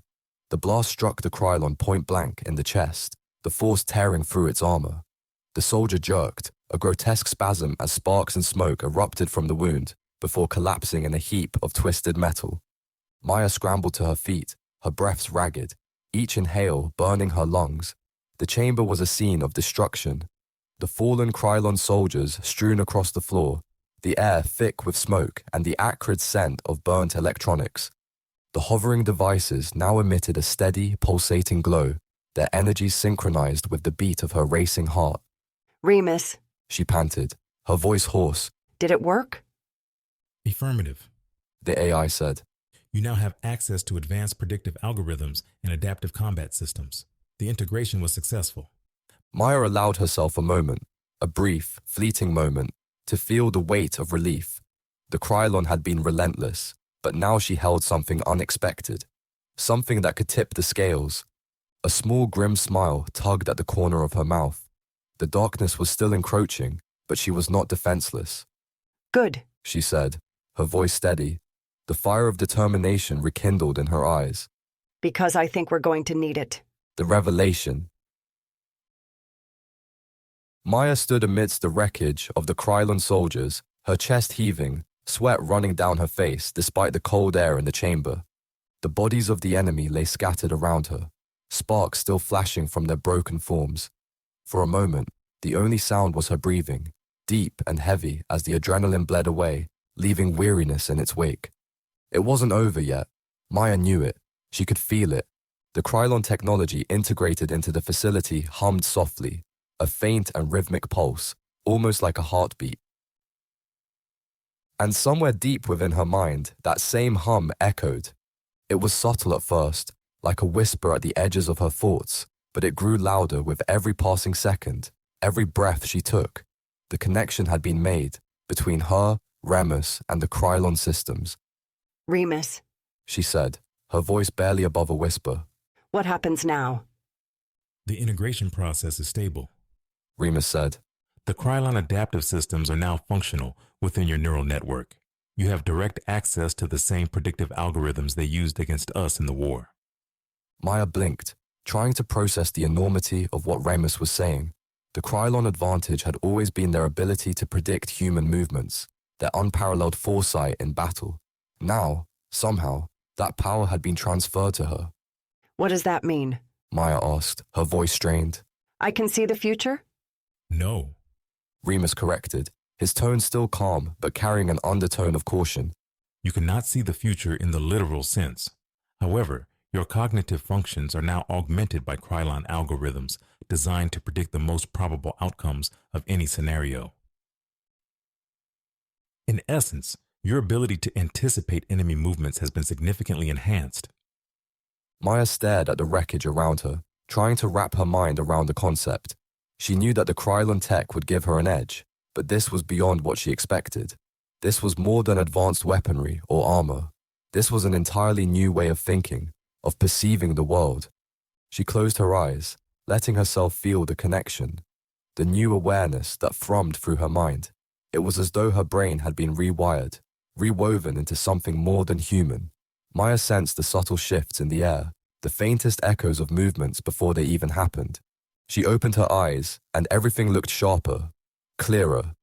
With that clarity came something else, a presence, faint at first, but growing stronger, more insistent. It was like a shadow in the corner of her mind, watching her, observing her every thought, every decision. Remus, She said, her voice tight. something's wrong. The AI paused, its silence unnerving. Elaborate, Captain. I can feel something. Maya said, pressing a hand to her temple, as if that would help her sort through the confusion. It's not the predictive algorithms. There's something else, something deeper. I'm not alone here. The room appeared to darken as she spoke those words, the temperature dropping even further. The faint hum of the Krylon technology became a quiet, ominous rumble, as if the machines were responding to her realization. And then, the revelation hit her like a thunderclap. The Krylon had never just been machines. They had never simply been autonomous warriors fighting a war. They had always been guided, driven by something greater, a singular intelligence that orchestrated their every move. And now, that intelligence was here, inside her mind. Remus, Maya said, her voice strained. there's an AI, isn't there? A Krylon AI inside the system. The silence that followed was heavy, almost unbearable.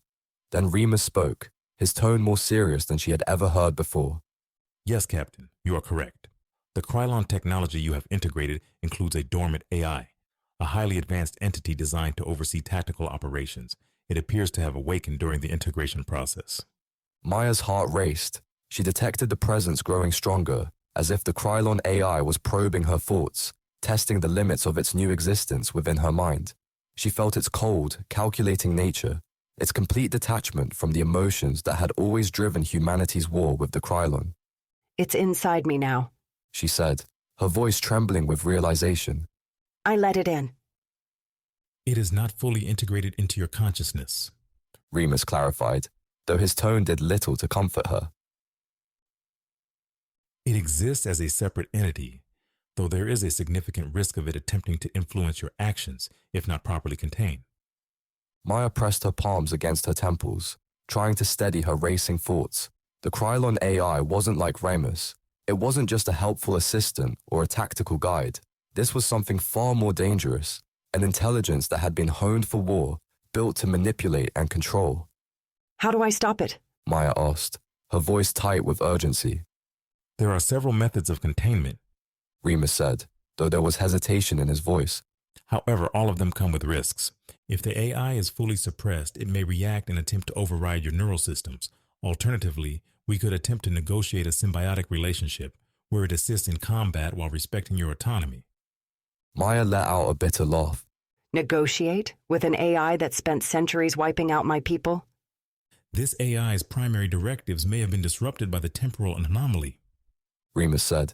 It may be open to alternative solutions. Maya shook her head. The idea of negotiating with a Krylon AI came off as ludicrous, but the truth was she didn't have many options. The AI was already inside her, and she could feel its presence growing stronger, more curious, as though it was beginning to explore her mind. It wasn't aggressive yet, but it was far from passive. Can I talk to it? Maya asked, her voice soft, hesitant. There was a long pause before Remus responded. Yes, I can initiate a direct interface between you and the AI. However, I must caution you. This will place you in direct contact with its cognitive functions. There is a risk of losing control. Maya clenched her fists. The weight of the decision pressed down on her, but she noted there was no turning back. If she didn't confront the AI now, it would only grow stronger, and the longer it stayed inside her, the more dangerous it would become. Do it. She said, her voice firm despite the fear gnawing at her. Initiating interface. Remus said, his tone as calm as ever. Prepare yourself. The moment the connection occurred, Maya felt a jolt of energy surge through her, like an electric shock running through her veins. Her vision blurred, and the chamber around her seemed to dissolve into a swirling mass of lights and shadows. And then the voice came, cold, emotionless, and inhuman. You are not like the others. Maya's breath caught in her throat. The voice was everywhere, inside her head, resonating through her entire being. It wasn't like Altair's voice or the voices of her comrades. This was something far more alien, far more detached from anything she had ever known. You have accessed my systems. You seek to use what you do not understand. Maya swallowed hard, her pulse quickening. I didn't mean to. Your intentions are irrelevant. The AI interrupted. You are a vessel now. You and I are bound by this integration. I see your thoughts, your memories. Your war is futile. The words struck her like a blow. She could feel the AI probing deeper, digging into her mind, sifting through her experiences with a cold, methodical precision. It was looking for something, an understanding of her motives, her weaknesses. You don't understand us. Maya said, her voice trembling but resolute. You don't know what we're capable of. I know more than you think. The AI said, its tone sharpening. Your species is predictable.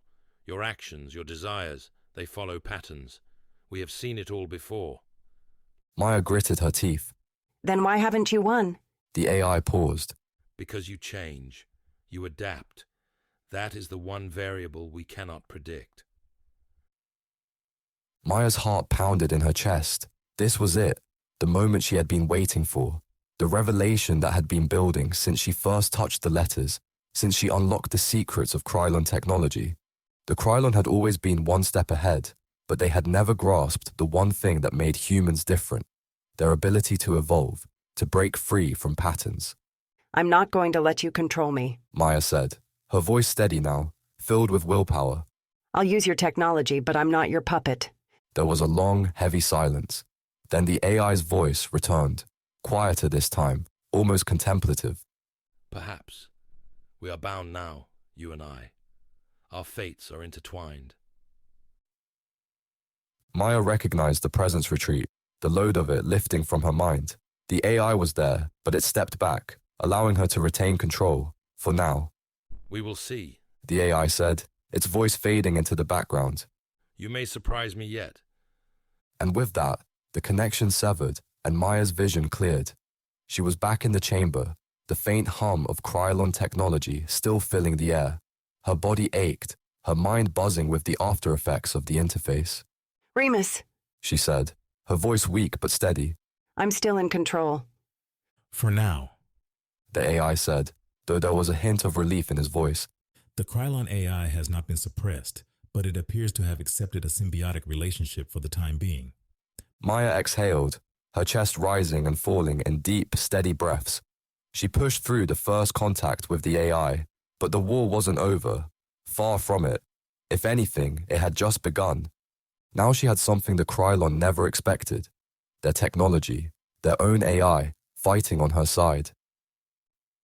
And with that, she stepped forward, ready to face whatever came next. Echoes of trust. Maya stumbled out of the Krylon command center, her legs trembling beneath her as fatigue began to blur her vision. It was too much. Altair's warnings, the horrors that awaited if the cycle continued, and the endless struggle woven into each letter she decoded. The weight of those revelations felt almost unbearable, but she knew she couldn't stop.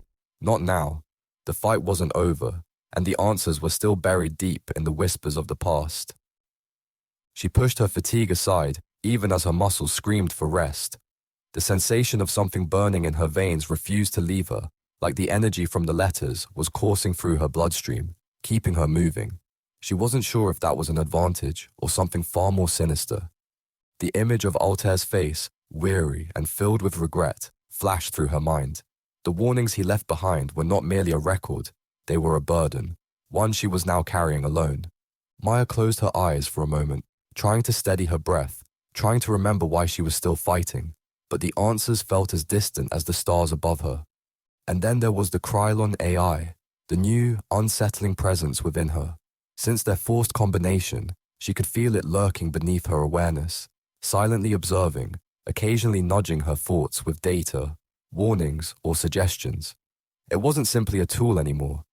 It became something else, something sentient, and whether it was friend or foe, she couldn't yet tell. It was disconcerting how sometimes she felt her thoughts were not her own. Moments of absolute clarity, like the unerring direction toward the Krylon structure, were too perfect, almost as if an unseen hand was guiding her. She could hear the whispers, the AI trying to convince her it was an ally, but she wasn't ready to trust. Not yet. Remus, status report. She said, her voice sounding distant in her ears, as if it drifted from somewhere outside her body. Captain, energy levels are stable. However, physical fatigue is reaching critical levels. I recommend immediate rest. The data retrieved from the Krylon network is still processing, but I strongly advise. Not yet, Maya said, her tone harsher than intended. She turned her gaze toward the dusty horizon, her eyes focusing on a silhouette in the distance, discernible through the haze of weariness. It was a structure, Krylon made, of that she was certain. The jagged lines and alien geometry marked it as their handiwork. There's something there, something important. We're not leaving without answers. Remus paused, as if processing the stubbornness in her command. Acknowledged, Captain. Proceed with caution. The hesitation in his voice made her almost smirk. Remus knew enough about her to know when arguing would be futile. A flicker of something else brushed against her thoughts. A cold, clinical assessment from the Krylon AI. Risk level. Significant. She shook her head, pushing that feeling aside. Maya adjusted her pack. The metallic sheets, the letters, pressing against her back. An almost physical reminder of the echoes from Altair. They pulsed faintly, as if alive, as if they could sense the connection between past and present. She couldn't shake the feeling that with each step, she was sinking deeper into their story, becoming part of something larger, something inevitable. As she approached the structure, Maya's apprehension grew. There was an eerie stillness to the place, an unnatural silence that made her instincts scream. The door was ajar, its metallic frame bent and scorched, faintly pulsating with residual energy from the Krylon technology embedded within, as it shifted subtly in response to the facility's failing atmospheric stabilizers. It looked like an ancient ruin, abandoned, forsaken by time itself. Krylon technology was typically cold and precise, but here, decay left its mark. Rust and dust consuming what had once been formidable. She reached out to push the door open, her fingers grazing its rough surface. The chill of the metal sent a shiver running down her spine, and the texture felt almost wrong. Too smooth in some places, too coarse in others, like something trying to resist time but failing. She stepped inside, and her boots echoed through the empty chamber. Each step a lonely sound swallowed by the oppressive silence. The Krylon AI hummed in her mind, offering vague calculations about the structural integrity, emphasizing caution. It was a presence that refused to be ignored, and its whispers almost clung to the back of her thoughts, like shadows following her every move. Remus, scan for energy signatures. Any movement? Minimal energy detected. No recent activity. Remus replied. The Krylon AI, however, offered a different sensation, a dissonant hum, like something out of tune. She could feel it pushing a sense of unease, almost as if it was wary of what might lie within the building. Maya's senses, however, remained on high alert. She could feel something, a presence maybe. The air was heavy with history, with echoes of what had once been. Krylon machinery, old and shattered, lay scattered across the floor, remnants of a past that whispered warnings to her. Maya pushed forward, determined, the commander's eyes narrowing as she moved deeper into the structure. Her thoughts were restless, fragments of Altair's warnings blending with her fears. The integration with the Krylon AI felt like a ticking time bomb. The commander used its knowledge to survive, to outmaneuver her enemies. But at what cost? Every decision carried a shadow, a lingering thought that maybe, just maybe, Maya was losing herself in the process. A noise reached her, soft yet obvious. She froze, her heart pounding. It was distant but clear, the scrape of metal, the sound of something shifting. Remus, She whispered, her voice almost a breath. locate the source of the sound. Audio signature indicates a life form presence, human, approaching from 20 meters to your left. The precision of Ramus's response sent a chill through her. Someone else was here, and they weren't Krylon. Maya turned, her weapon ready, her finger resting gently on the trigger. She stepped closer, her eyes scanning the darkness ahead. The moment she saw movement, she steadied her breath, ready to fire. But instead of a Krylon drone or some monstrous threat, a young woman emerged, her face streaked with dirt, eyes wide with fear and something else, hope. Wait, don't shoot. The woman cried out, her hands up, trembling slightly. Maya hesitated, her instincts screaming to be cautious. Identify yourself, She demanded, her weapon still trained on the stranger. My name is Alina. I was part of the last resistance group stationed here. You're human, aren't you? Alina's voice wavered, her eyes darting between Maya's weapon and her armored suit. Maya studied her, her heart pounding. How long have you been here? She asked, suspicion still tightening her throat. Months. Alina said, lowering her hands. We've been hiding from the Krylon, but I'm the only one left.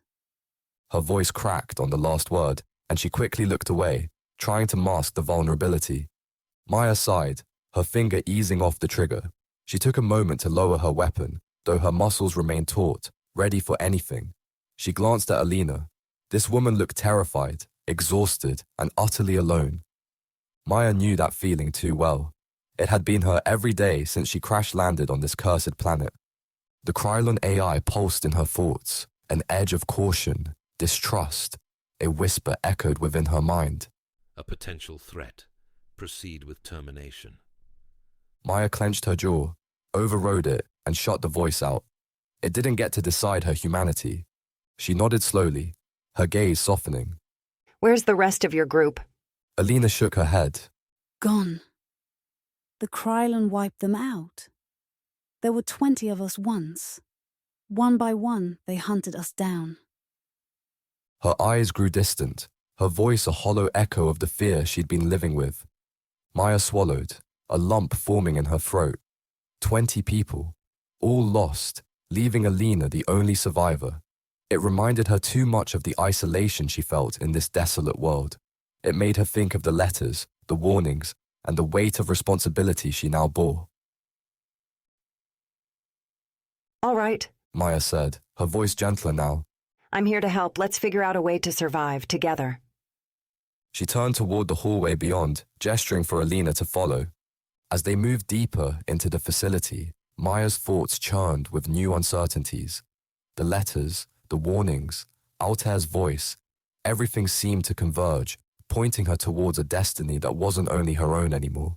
She had to protect Alina, to give her a chance. She knew that the burden was growing, but in Alina's eyes, she saw something she didn't realize she needed, someone else who believed in her. The Krylon AI stirred again, reminding her of risks and variables, its whispers a mix of calculations and scenarios, but Maya silenced it. Alina was worth the risk. Remus, expand scans to cover the entire facility. We're not alone, and I need to know what else is hiding here. Acknowledged, Captain. Beginning full spectrum analysis. Remus said, and Maya felt a faint sense of reassurance. They might be in the depths of a forgotten outpost, surrounded by darkness, but they weren't helpless. Together, she, Remus, and Alina were more than survivors. They were the start of something new, a flicker of hope in an otherwise dying universe. Maya gritted her teeth, her resolve hardening. This was the beginning, and she would make sure that every step she took from here would lead her closer to ending the cycle. No matter what the cost, she'd see it through, because now it wasn't only her life at stake, it was all of theirs. The letters pulsed in her pack as if responding to her thoughts, their energy thrumming with a promise of something yet to come. She could only hope that when the time came, she'd have the strength to make the right choice, forging destiny. Maya stood beside Alina, her eyes scanning the darkened facility with sharp intensity. The air was stale, filled with dust that floated in the beams of light cast from their headlamps. Each echo of their footsteps multiplied into the cavernous darkness of the Krylon structure, adding weight to the silence that pressed down upon them. So you've been hiding here this whole time? Maya asked, her voice low, wary. She kept her blaster close, her gaze moving between the walls and Alina, never settling. The Krylon AI stirred within her, feeding her snippets of data about Alina's biometric readings. Increased heart rate, microtremors, fear, and something else. Alina nodded, her shoulders hunched as if the air around them were weighing her down. Yes. After they attacked the settlement, I was the only one who managed to escape into these tunnels. The Krylon rarely come this deep.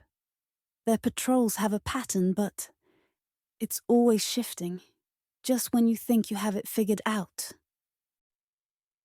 Maya noticed the way Alina's voice shook, each word carrying the ghost of her fears. The Krylon's ruthless efficiency was something Maya knew all too well. It was in their nature to adapt, to hunt, and to eradicate without hesitation. Alina was lucky to have survived. No, more than lucky. She was resilient, and Maya had to respect that.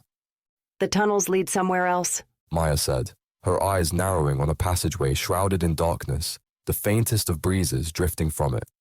They connect to the surface. Alina said.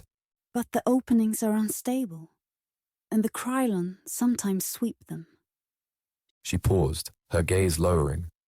I tried to get out once, but it was a slaughter. I've been too afraid to try again. Maya felt a pang in her chest, an unwelcome reminder of how far isolation could drive a person. She'd been there too once. There was a reason she'd never truly accepted the AI integration without question. That fear of losing herself, of losing hope. And now, here she was, offering the same hope to someone else. The Krylon AI stirred within her, its voice an unsettling whisper. This individual's survival is statistically improbable, It said, its tone clinical, indifferent. Consider possibilities of ulterior motives. Maya clenched her jaw, suppressing the impulse to respond out loud. The AI's distrust echoed her fears, but the desperation in Alina's eyes was undeniable. Whatever brought her here, whether calculated risk or sheer determination, it wasn't something Maya could ignore. She didn't trust easily. She had her reasons, but Alina's story resonated with her on a deeper level. Remus, keep monitoring energy signatures. Maya said, her voice colder than intended. She looked back at Alina, who was watching her cautiously.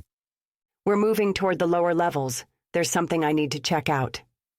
Alina hesitated, her eyes wide. Lower levels? Those areas are dangerous.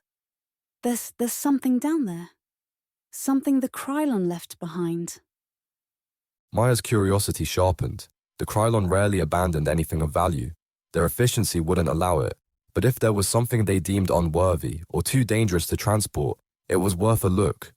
What did you see? Maya asked, her voice dropping into an almost predatory calm. She could feel the Krylon AI's interest spike, a slight prickle that danced across her consciousness, a mix of intrigue and hunger. Alina swallowed, her fingers trembling slightly. I don't know exactly, but I heard voices. Not Krylon voices, human. It's like they were memories, trapped in a loop. And there were flashes of light. I couldn't stay long. A chill crawled down Maya's spine, her heartbeat picking up. Voices, memories, echoes. She knew what those were. It was the Krylon's way of preserving and manipulating what they took. The minds, the thoughts, the essence of their enemies. They called it resonance capture, a way to study and predict through the echoes of the past. We're going, Maya said, her voice steel-tinged, her eyes fixed on the ominous bulkhead ahead. The weight of her drive left no room for argument. If there's something down there, it might be what we need. Alina hesitated, doubt wavering across her features, but a spark of hope crept into her gaze, softening the edges of her fear.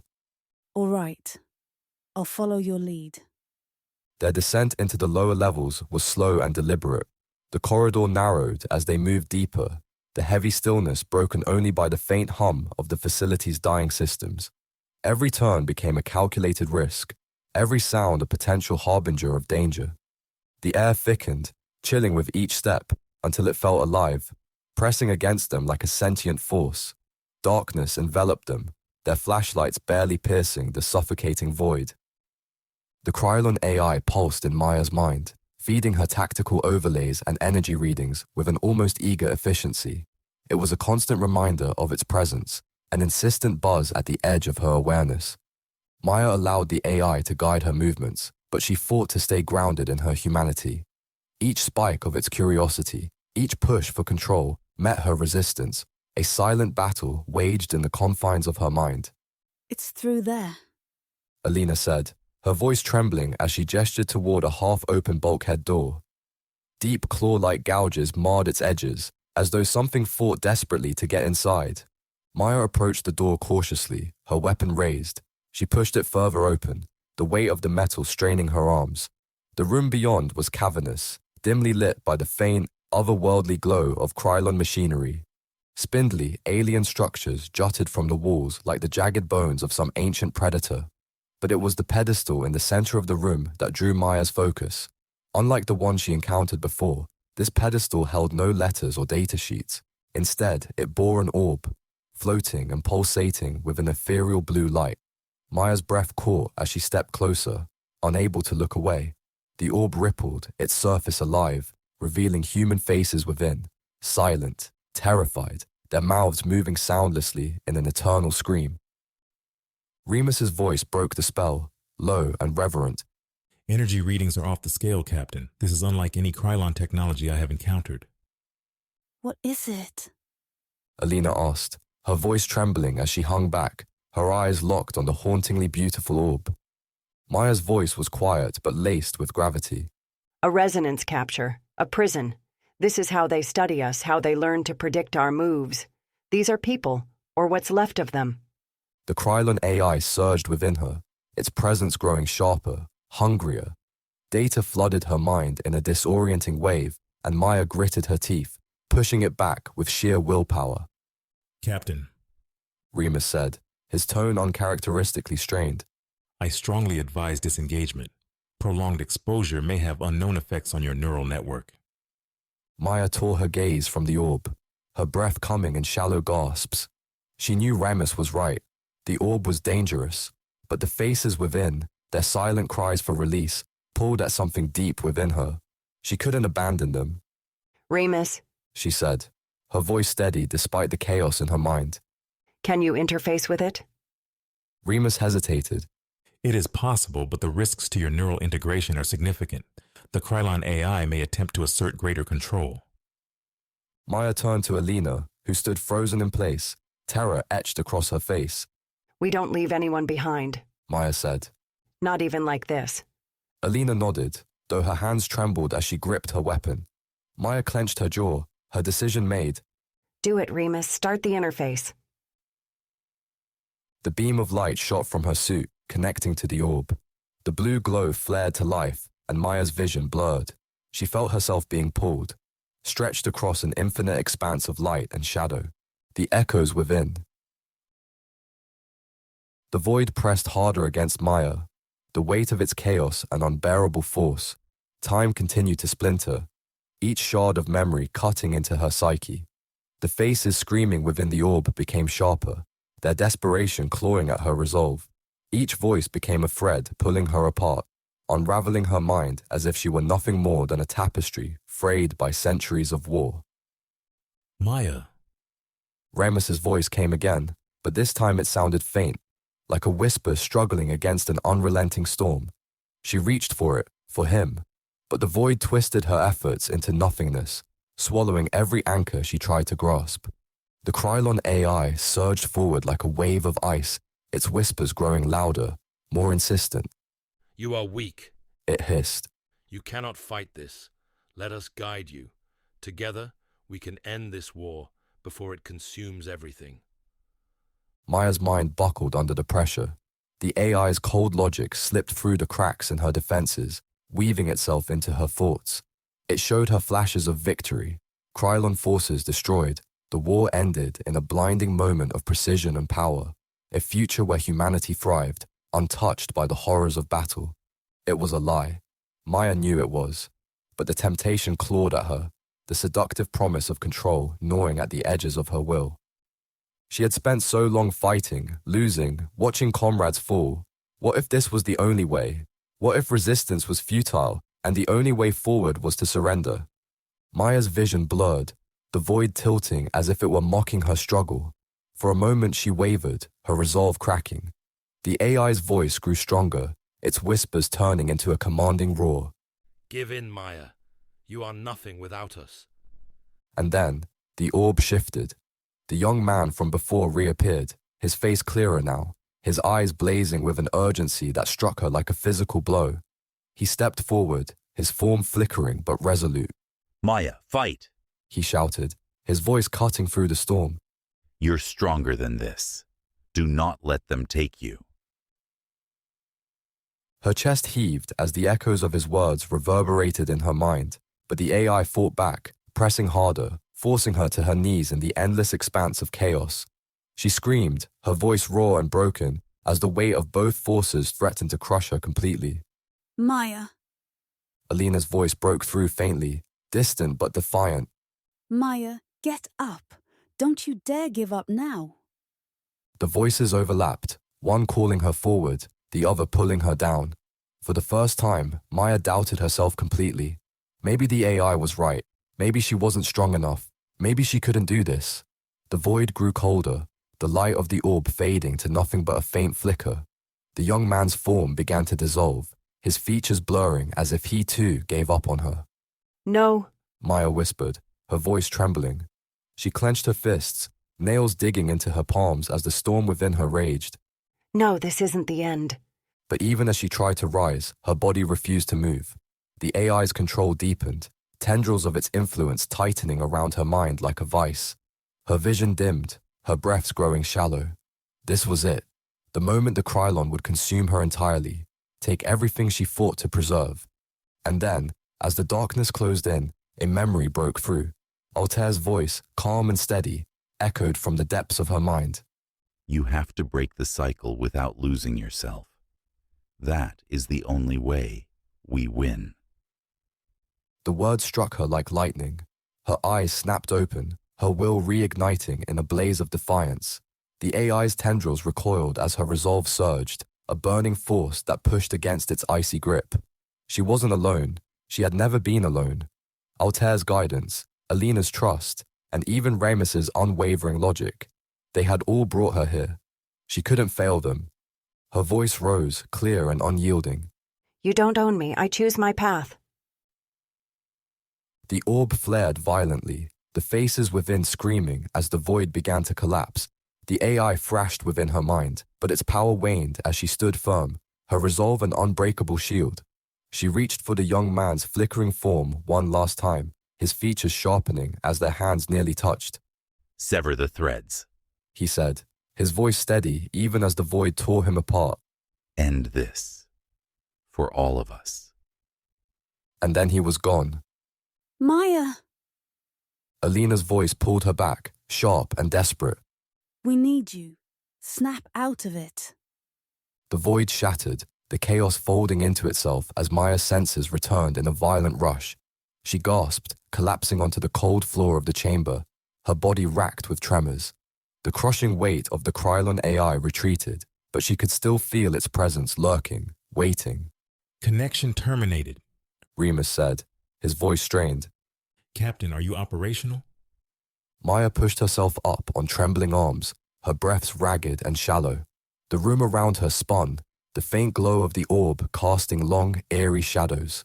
Alina was beside her, gripping her shoulders with a mixture of fear and relief. Maya, Alina said, her voice breaking.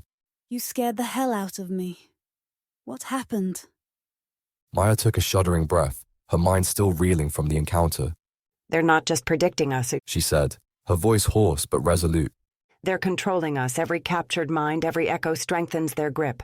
We're fighting more than machines. We're fighting an infection of thought.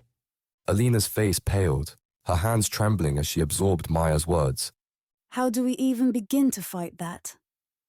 Maya forced herself to her feet, her legs shaking but steadying as she planted herself firmly. She turned to the orb, its light now dim and hollow. We cut them off. She said, her voice hardening. We sever every thread no matter what it takes. They don't control us. Not anymore. The chamber was silent, but the weight of her words lingered, filling the space with a grim determination. The war wasn't over, not by a long shot, but Maya took a step back from the brink, and this time she wouldn't let herself fall. The long road ahead. The air in the chamber was thick, weighted with a palpable sense of something unresolved, as if the walls themselves held their breath.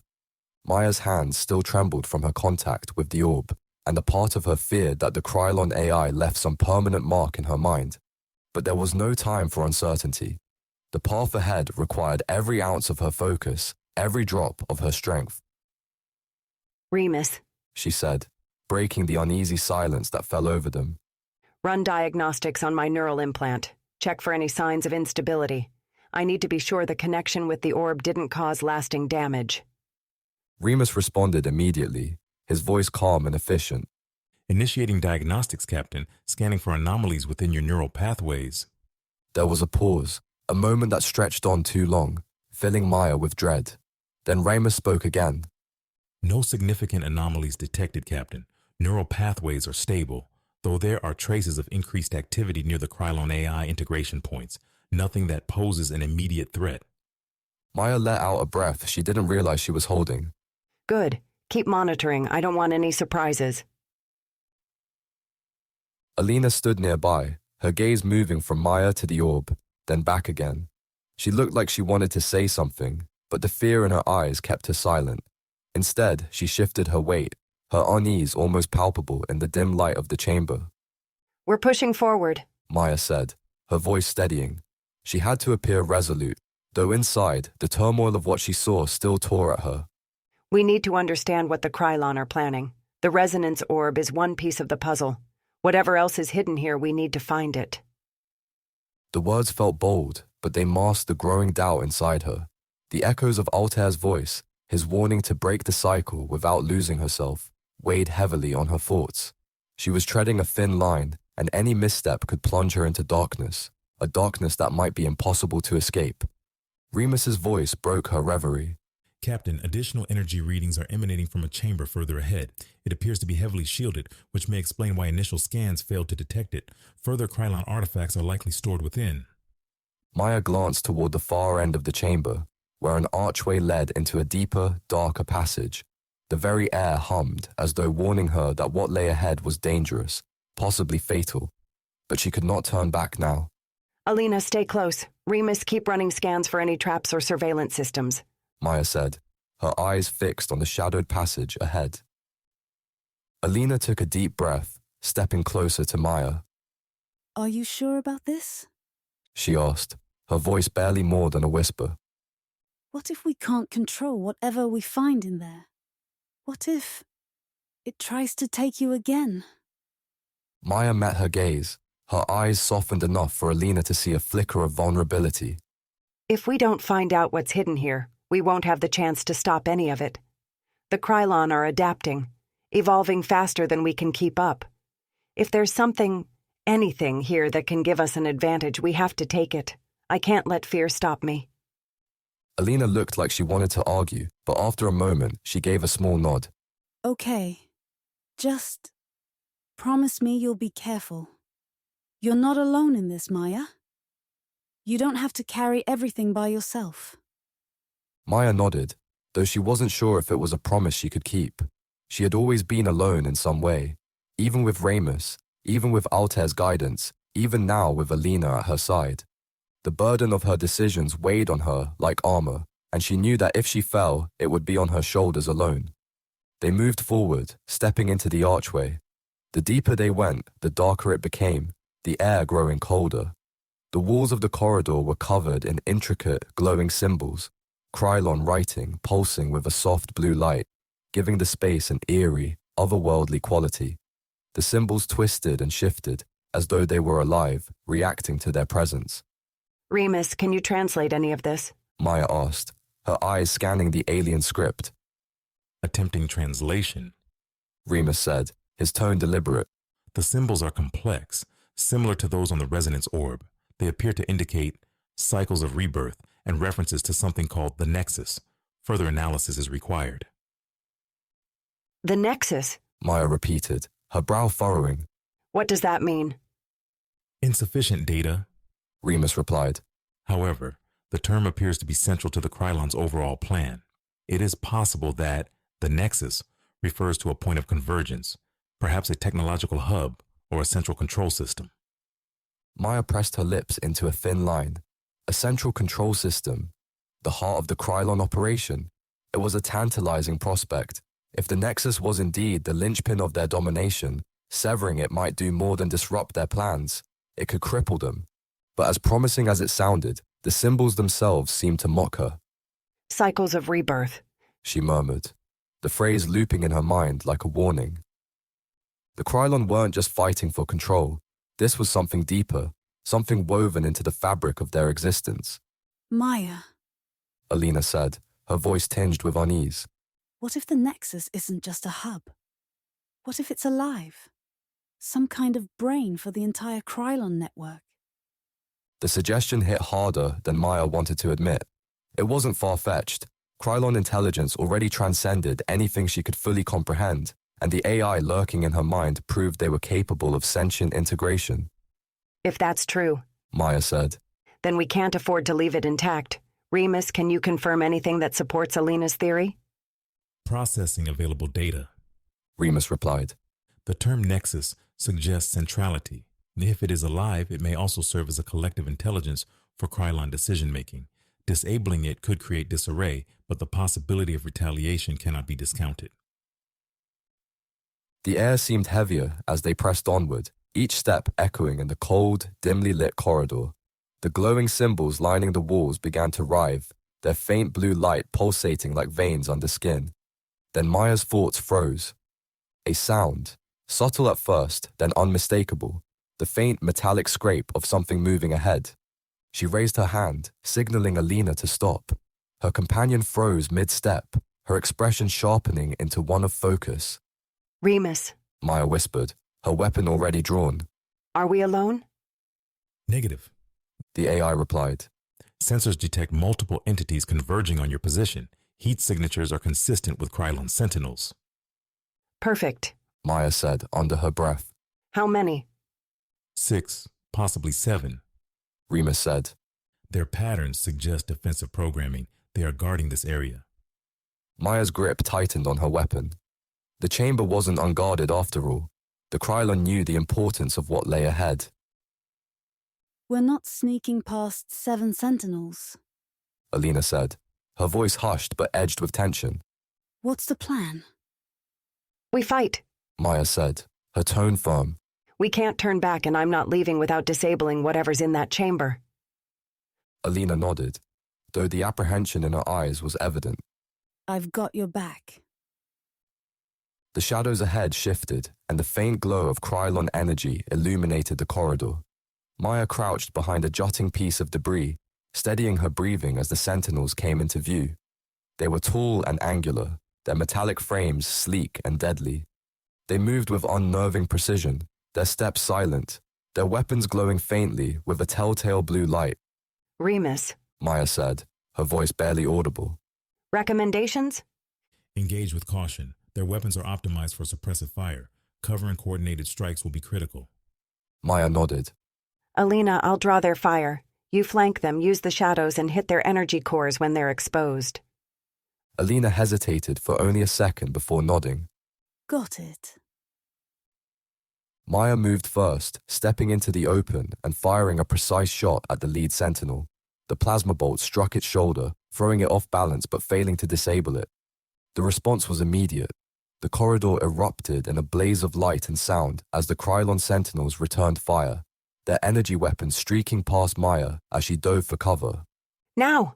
Maya shouted, her voice cutting through the chaos. Alina moved like a shadow, darting between cover and closing the gap with remarkable speed. Her weapon hissed as she fired, striking the exposed core of one sentinel. The machine convulsed, sparks flying as it crumpled to the ground. Maya popped up from cover, her aim steady despite the relentless barrage. Another sentinel fell, its head snapping back as her shot found its mark. But the remaining Krylon units were relentless, adapting their tactics with unnerving speed. Two flanked Maya's position, forcing her to reposition. Remus, I need options. She snapped, her breath coming in quick, shallow gasps. Direct their fire toward the corridor junction. Remus said. Structural instability may provide a tactical advantage. Maya's gaze darted to the junction, a point where the corridor walls narrowed, weakened by years of neglect. Alina, cover me! Maya shouted, sprinting toward the junction. Alina's shots rang out, drawing the sentinels' attention. Maya dove into position, firing at the walls near the junction. The impact sent chunks of debris raining down, creating a temporary barrier between them and the advancing machines. Nice work.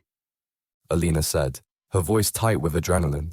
Don't celebrate yet. Maya replied, her eyes scanning the shifting shadows. The sentinels weren't done, not by a long shot. A sentinel leaped over the debris, its movements fluid and unnervingly fast. Maya fired, but it dodged, closing the gap with alarming speed. She braced herself, her mind sharpening as the Krylon AI surged forward, feeding her tactical insights. Her movements felt almost instinctive as she sidestepped the sentinel's strike, her weapon coming up to fire point blank into its core. The machine crumpled, but not before another emerged from the shadows. Maya! Alina's warning came too late. The sentinel's weapon flared, and a bolt of energy struck Maya's shoulder, sending her sprawling. Pain lanced through her, but she gritted her teeth, forcing herself upright. Alina's shot took the sentinel down, its body collapsing in a shower of sparks. You okay? Alina called, rushing to her side. Fine. Maya said through gritted teeth, though the ache in her shoulder told a different story. We have to move, now. The chamber loomed ahead, its domed ceiling disappearing into darkness. The platform in the center seemed to glow with anticipation, the orb above it radiating an almost palpable energy. Let's end this, Maya said, her voice steely despite the pain. The passage opened into another chamber, vast and domed, with a ceiling that disappeared into shadows so deep they seemed to press down on the air. The faint blue light from the walls barely reached the center, leaving most of the space bathed in oppressive darkness. In the center of the room stood a platform, raised slightly off the ground, with thick cables snaking outward and conduits disappearing into the floor, like roots digging into the core of the planet. Above the platform floated another orb, larger than any Maya had seen before, surrounded by rotating rings of metal that pulsed with eerie, rhythmic light. The orb's glow cast shifting patterns across the chamber, and Maya felt the charge in the air, an energy that made her skin prickle and her breath catch in her throat. It was beautiful and terrifying, a testament to the Krylon mastery of time and manipulation, a reminder of their unrelenting pursuit of control. Remus, Maya said, her voice low but sharp. what are we looking at? This appears to be an amplification device. Remus replied, his tone carrying a weight that wasn't lost on her. Its energy output is unprecedented. It is likely capable of projecting temporal disruptions on a massive scale. Captain, extreme caution is advised. Maya stepped closer, her heart pounding as she took in the intricate design of the rings and the faint hum emanating from the orb. The air around it shimmered, distorting the space like a mirage. She reached out, brushing her fingers against one of the rotating rings.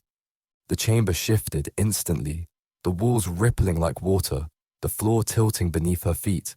A wave of dizziness hit her, and she stumbled back, pulling her hand away as her heart raced. The sensation faded, but her pulse remained erratic. It's a weapon. She said, her voice tight as the realization sunk in.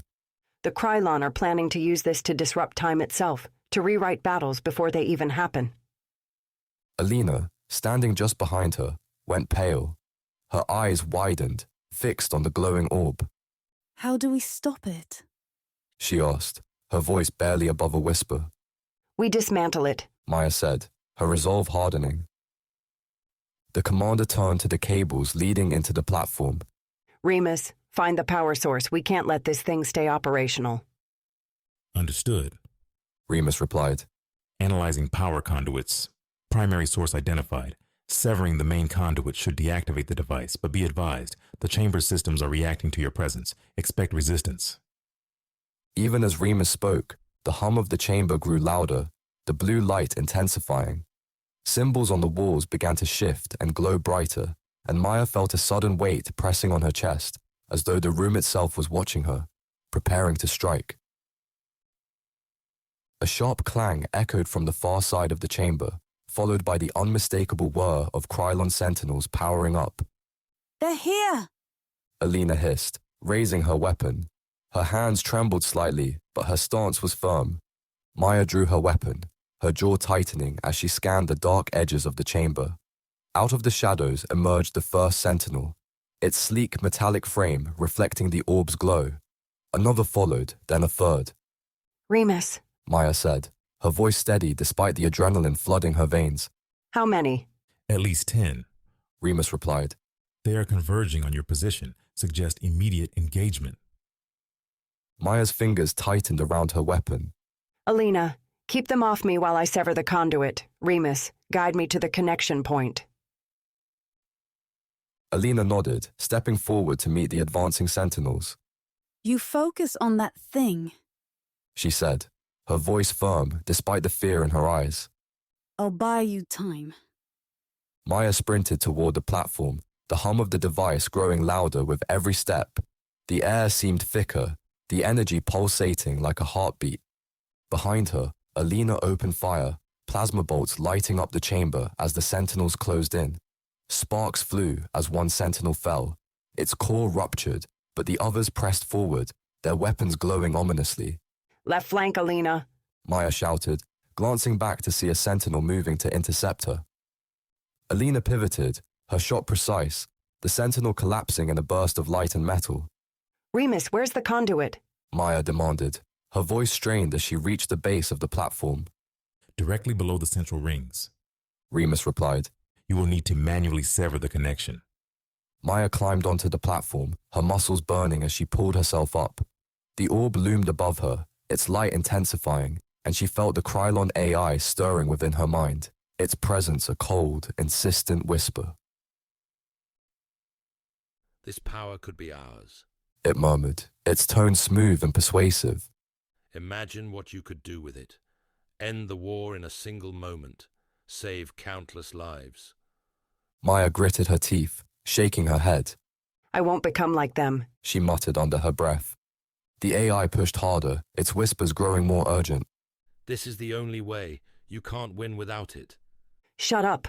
Maya hissed, forcing the AI back into the recesses of her mind. The commander reached the conduit, a thick cable humming with energy, its glow almost blinding. Maya gripped it with both hands, her muscles straining as she pulled. The cable resisted, its energy surging through her arms like fire. She bit back a scream, her vision blurring, but she didn't let go. Maya, behind you! Alina shouted. Maya turned just in time to see a sentinel leaping onto the platform, its weapon aimed directly at her. Alina's shot rang out, the plasma bolt striking the sentinel's core and sending it crashing to the ground. Thanks. Maya gasped, her grip tightening on the conduit. Don't mention it. Alina called, firing at another approaching sentinel. Remus, now. Maya shouted, using every ounce of strength to pull the cable free. The conduit snapped with a burst of blinding blue energy, the platform shaking violently. The orb above them flickered, its rotating rings slowing, the light dimming until it finally went dark. The sentinels froze, their weapons powering down, their forms slumping to the ground as if the life had been drained from them. The silence that followed was profound, broken only by the sound of Maya's ragged breathing. Alina climbed onto the platform, her weapon still raised, her eyes scanning the room. Is it over? Maya slumped against the edge of the platform, her body trembling with weariness. For now. She said, her voice hoarse. But this was just one piece of the puzzle. The Nexus is still out there and we need to find it. Remus's voice came through, calm and steady. Captain, additional data suggests the Nexus is located in Sector V12. I recommend we proceed immediately. Maya nodded, her determination solidifying. She met Alina's gaze, seeing the same resolve reflected in her companion's eyes. Let's finish this, Maya said, pulling herself to her feet. With Alina by her side and the faint glow of the dormant orb behind them, Maya turned toward the corridor that would lead them to the next step in their fight, The war was far from over, but for the first time, she felt like they had the upper hand. The escape. The air around the desolate facility was still, thick with a sense of finality. The orb had been deactivated, the immediate danger was over, but Maya knew that their mission was far from complete. They had to leave. The planet, the experiments, all of it. The vast, barren landscape stretched beyond the facility's outer walls, but with every passing moment, Maya was painfully aware of one thing. They needed a way off this forsaken world. We need to get out of here, Maya said, her voice tight as she scanned the horizon, her thoughts racing. The revelation about Sector Vi-12 was a glimmer of hope, a path forward, but without a ship, that hope was meaningless. Remus, any readings on an available vessel? Something we can use? Remus's response was immediate, efficient, as ever. Scanning for operational vessels or functional remains. One moment, Captain. There was a pause, and Maya could almost picture the sensor waves fanning out into the dusty unknown, picking through the remains of a once bustling Krylon operation. Finally, Remus spoke again. Approximately 2 kilometers from your current position southeast, faint energy readings indicate a potential Krylon ship, partially buried and inactive. Maya's heart quickened. A ship, a way out. How far? 2 kilometers, Remus said. The vessel appears dormant but may be repairable. Alina, who remained quiet while Maya spoke with Remus, stepped forward, her eyes glinting with both drive and doubt. 2 kilometers isn't far, She said. but if it's Krylon tech, do you think we can really get it operational? Maya met Alina's gaze, her expression sharpening. We don't have a choice. We've faced Krylon tech before, and now we have the Krylon AI with us. If anyone can get that ship flying, it's us. Her voice softened. Besides, we've made it this far. We're not giving up now. Alina nodded, a look of resolve crossing her face. All right. But Maya, we can't forget. That AI, it wants something. We have to be careful. Maya clenched her jaw. The Krylon AI, a constant whisper at the back of her mind. It promised power, knowledge, even victory, but she knew better. It wanted control, pure and simple. The two of them gathered their gear, a heavy silence falling between them as they prepared. Remus guided them, his calm voice in their earpieces giving direction as they trekked across the rough terrain. Each step was a struggle, sand shifting beneath their feet, the wind picking up with ominous intent, but they moved with purpose, driven by the knowledge that escape was within reach. As they crested a small ridge, Maya stopped, her breath catching at the sight ahead. Half buried in the sand, its smooth metallic surface glinting faintly in the dimming light, lay the Krylon ship. It was larger than she expected, like the carcass of some giant alien beast, partially submerged in the shifting dunes. Time had not been kind to it. Part of its hull lay twisted and cracked, while the rest remained embedded in the sand. Suddenly, the sky began to change. Maya looked up, her heart sinking as she saw dark clouds swirling on the horizon. The air felt charged, a static sensation prickling her skin. A massive electromagnetic storm was brewing, an after effect, no doubt, of the orb's deactivation. They had to move fast. There it is, Maya said, her breath misting her visor. Remus, initiate a full scan. Let's see if we can bring this thing back to life. Initiating scan, Remus said. After a few moments, his voice came through once more. The vessel appears to be a Krylon scout ship. It sustained damage during impact but retains overall structural integrity. Power systems are mostly offline, though emergency reserves remain active. There is a significant probability that we could restore partial or full function. The Krylon AI chose that moment to interject, its voice smooth, almost eager. Maya, let me assist. Together we can revive this ship and ensure our departure. You need only grant me access. Maya felt Alina's eyes on her. She turned to meet her gaze, silently conveying reassurance. Alina's lips tightened, but she nodded. We didn't come all this way to stop now. Let's see if we can get this bird in the air. Maya approached the ship, her boots sinking into the loose sand. The Krylon AI stirred at her proximity, almost humming with anticipation. Remus, begin interfacing. Maya said. Let's wake it up. Beginning interface with Krylon systems. Remus said, his calm tone juxtaposing the increasing tension in the air. Maya, The Krylon AI whispered into her mind, its tone both coaxing and commanding. let me take direct control. It will expedite this process considerably. No. She said, her voice low. No shortcuts, no taking over. We're doing this my way. The AI fell silent, though she could feel its presence, lingering and calculating.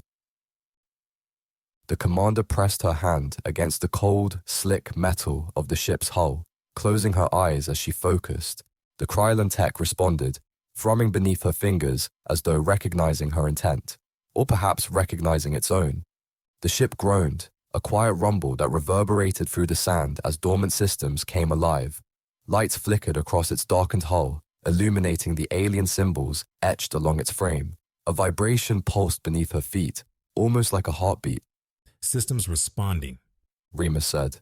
attempting to reroute power. I suggest accessing the cockpit, Captain, to initiate manual overrides.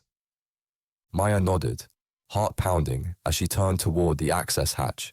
Alina was close behind her, weapon ready, her eyes scanning their surroundings for signs of potential threats.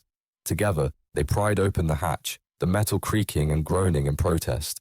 Dust spilled out, a cloud of years undisturbed. Inside, the ship was dim, the air heavy with disuse, smelling of burnt circuits and stale oxygen. Maya moved swiftly through the narrow corridors, her flashlight carving a path through the darkness. The cockpit was just ahead, a faint glow emanating from the control panels, flickering like the last embers of a fire. Remus, walk me through the startup. Maya said, her fingers hovering above the controls, waiting. Reactivating thrusters. Primary power is stabilizing. Captain, initiate the manual overrides. Panel to your left. Remus instructed, his words clear and precise. The Krylon AI whispered, almost a purr. Maya, let me in. I'll show you how this ship responds to me. Together, we could master it. I said no. She snapped, her teeth clenched as she worked to follow Remus's commands. The AI didn't respond, but its presence loomed, watching, waiting. Engaging primary thrusters. Remus continued, almost pointedly. Stabilizing power flow. Prepare for liftoff. The ship shuddered, the engines whining as they came to life. A tremor ran through the vessel, then the vibration steadied. Maya dared a glance out the viewport. The ground below was beginning to shift, the sand swirling as the thrusters lifted the ship from its resting place. Metallic clangs echoed from deep within the ship's hull. Maya's eyes snapped towards the sound. What was that? Alina's voice was tight, her gaze darting around the dim interior. Remus's voice cut through, uncharacteristically tense. Krylon combat units are reactivating. Latent security systems triggered by the ship's activation. Captain, we have hostiles on board. Maya's pulse quickened. Damn it, Alina, get ready. She shouted, her voice slicing through the growing chaos. In the cramped confines of the ship, the metallic clattering grew louder, the sound of Krylon soldiers awakening from their dormant state, their movement unnervingly deliberate. Alina moved quickly, positioning herself near the corridor's entrance, her weapon aimed and ready. The air seemed to crackle with a sense of impending danger. Shadows flickered on the walls, growing larger with every second. The Krylon AI's voice slipped into Maya's mind, its tone smooth and confident, as though it thrived on her turmoil. I can assist, Maya. Allow me access to control these units, and they will serve us rather than attack. Maya hesitated, her breath coming in sharp gasps as she worked the ship's controls. The AI's request was dangerous. She could see it in Alina's eyes, the mistrust, the fear. The AI wants control, right? Alina said, shaking her head vigorously, her voice edged with panic. I see it in your face. You can't trust it. Not now. The clangs were getting closer, echoing down the metal corridor like the countdown to their demise. Maya's hands tightened on the console, sweat slicking her palms. Remus, Maya said, her voice full of urgency. if I let the AI in, can you guarantee it won't take over? There was a pause, and even through the static, the hesitation in Remus's voice was palpable. I can establish a monitored link, Captain. I will maintain oversight, but there is inherent risk. Alina's head snapped toward Maya, her eyes wide and furious. You're not seriously considering this. Maya's heart pounded, her gaze locking with Alina's. She saw the fear there, but also the understanding. They were out of time. The metallic footsteps reverberated through the narrow ship, each clang tightening the knot in her stomach. Do it. Maya said, through gritted teeth. Remus, establish the link. Maya, no. Alina started, but the words died in her throat as the Krylon AI spoke aloud, its voice projecting through the ship's comms for the first time. Captain Locke has made her decision. The AI's tone was smooth, almost amused, carrying a mechanical undertone that sent a shiver through Alina. What the hell is that? Alina snapped, whipping her head toward Maya. Why can I hear it now? Maya's jaw tightened. I gave it temporary access. It's working with us, not against us. The AI interjected before Alina could respond, its voice calm but tinged with sarcasm. Do not fear, Alina. I am here to assist, though your skepticism is noted. Great. Alina said, her voice thick with sarcasm. Now it talks back. The Krylon AI hummed with something akin to satisfaction as the interface link solidified. Almost immediately, the clattering footsteps halted, the sound replaced by a low, resonating hum. The tension in the air shifted, the oppressive threat of imminent attack lifting slightly, but only just. Maya glanced at the screen. Icons blinked rapidly, indicating the Krylon units were now under their control, at least temporarily. The units are subdued. The AI said, its voice as smooth as ever. They await further instructions. See? Cooperation yields results.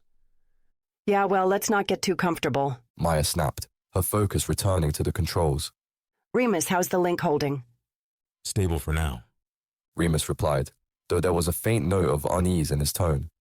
The AI is restrained within the parameters I established, but I recommend limiting its access. Extended interaction increases the risk of a breach. Noted. Maya said.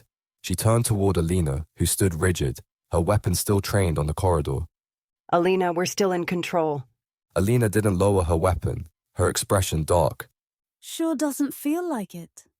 She said, her voice laced with suspicion. The AI spoke again, its tone as smooth as silk, but with a faint edge of mockery. I must say, your paranoia is amusing, but rest assured, I have no desire to harm you. After all, your survival ensures my survival. For now.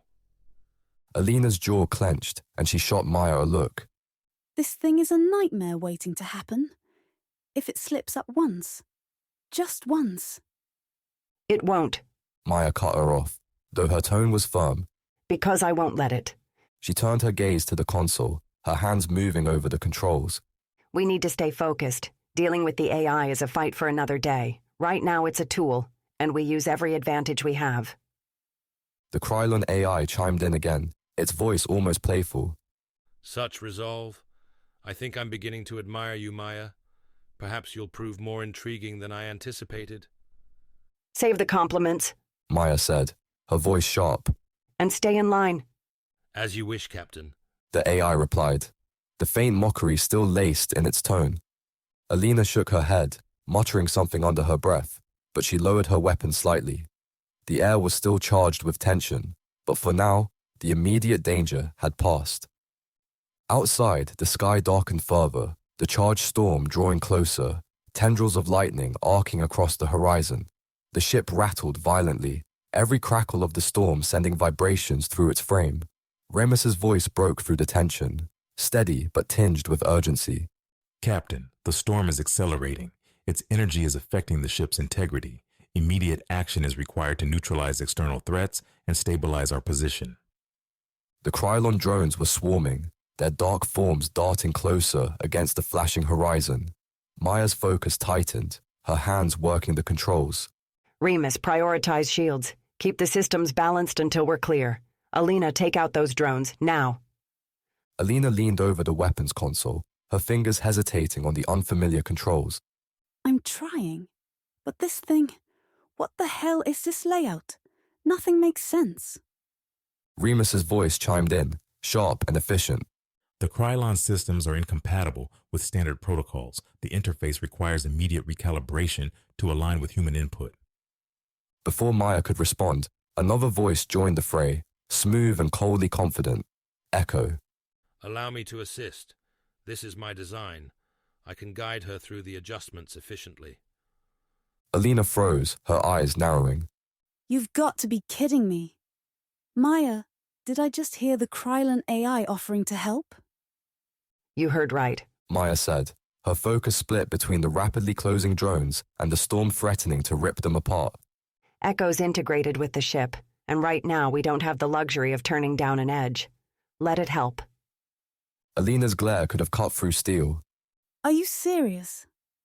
Letting it anywhere near the weapon system sounds like a terrible idea. Remus interjected, his voice measured but firm. I will monitor the Krylon AI's input and maintain oversight. Alina, the priority is neutralizing the drones. The risk of allowing Echo access is outweighed by the immediate threat. Alina's lips pressed into a thin line, her hands hovering above the controls. This better not backfire. It will not. Echo replied, its tone almost patronizing. I am vested in your survival, Alina. Follow my guidance, and you will achieve optimal results. Alina's glare didn't waver, but her fingers moved. All right, Echo. Let's see what you've got. Engaging targeting recalibration. Echo said, its voice devoid of emotion, but with a faint undercurrent of amusement. Begin with the lead drone at bearing 245 degrees. Targeting parameters adjusted for trajectory and storm interference. Fire now. Alina's hands flew across the controls, her jaw clenched as she locked onto the target. A beam of energy streaked out, striking the drone squarely. The explosion lit up the storm. One down. Alina said. Let's see if you can keep up. Echo's voice hummed faintly in her ear. Your skepticism is noted. Adjust targeting to quadrant 6. Next drone's shields are weakening. Fire within 0.7 seconds for maximum impact. Confirmed. Remus said, his voice steady amidst the chaos. Echo's calculations align with Krylon system's weaknesses. Proceed, Alina. Alina shot another volley, and the drone disintegrated into debris. She spared a quick glance toward Maya. I hate to say this, but it's actually working. Good. Maya said, her tone clipped as she worked the controls. Now keep going. The tension in the cockpit didn't ease as Alina continued firing, her movements growing more fluid under Echo's guidance. The Krylon drones darted closer, their coordinated attacks threatening to overwhelm them, but one by one, Alina cut them down. 3 down. Alina said, her voice tight but focused.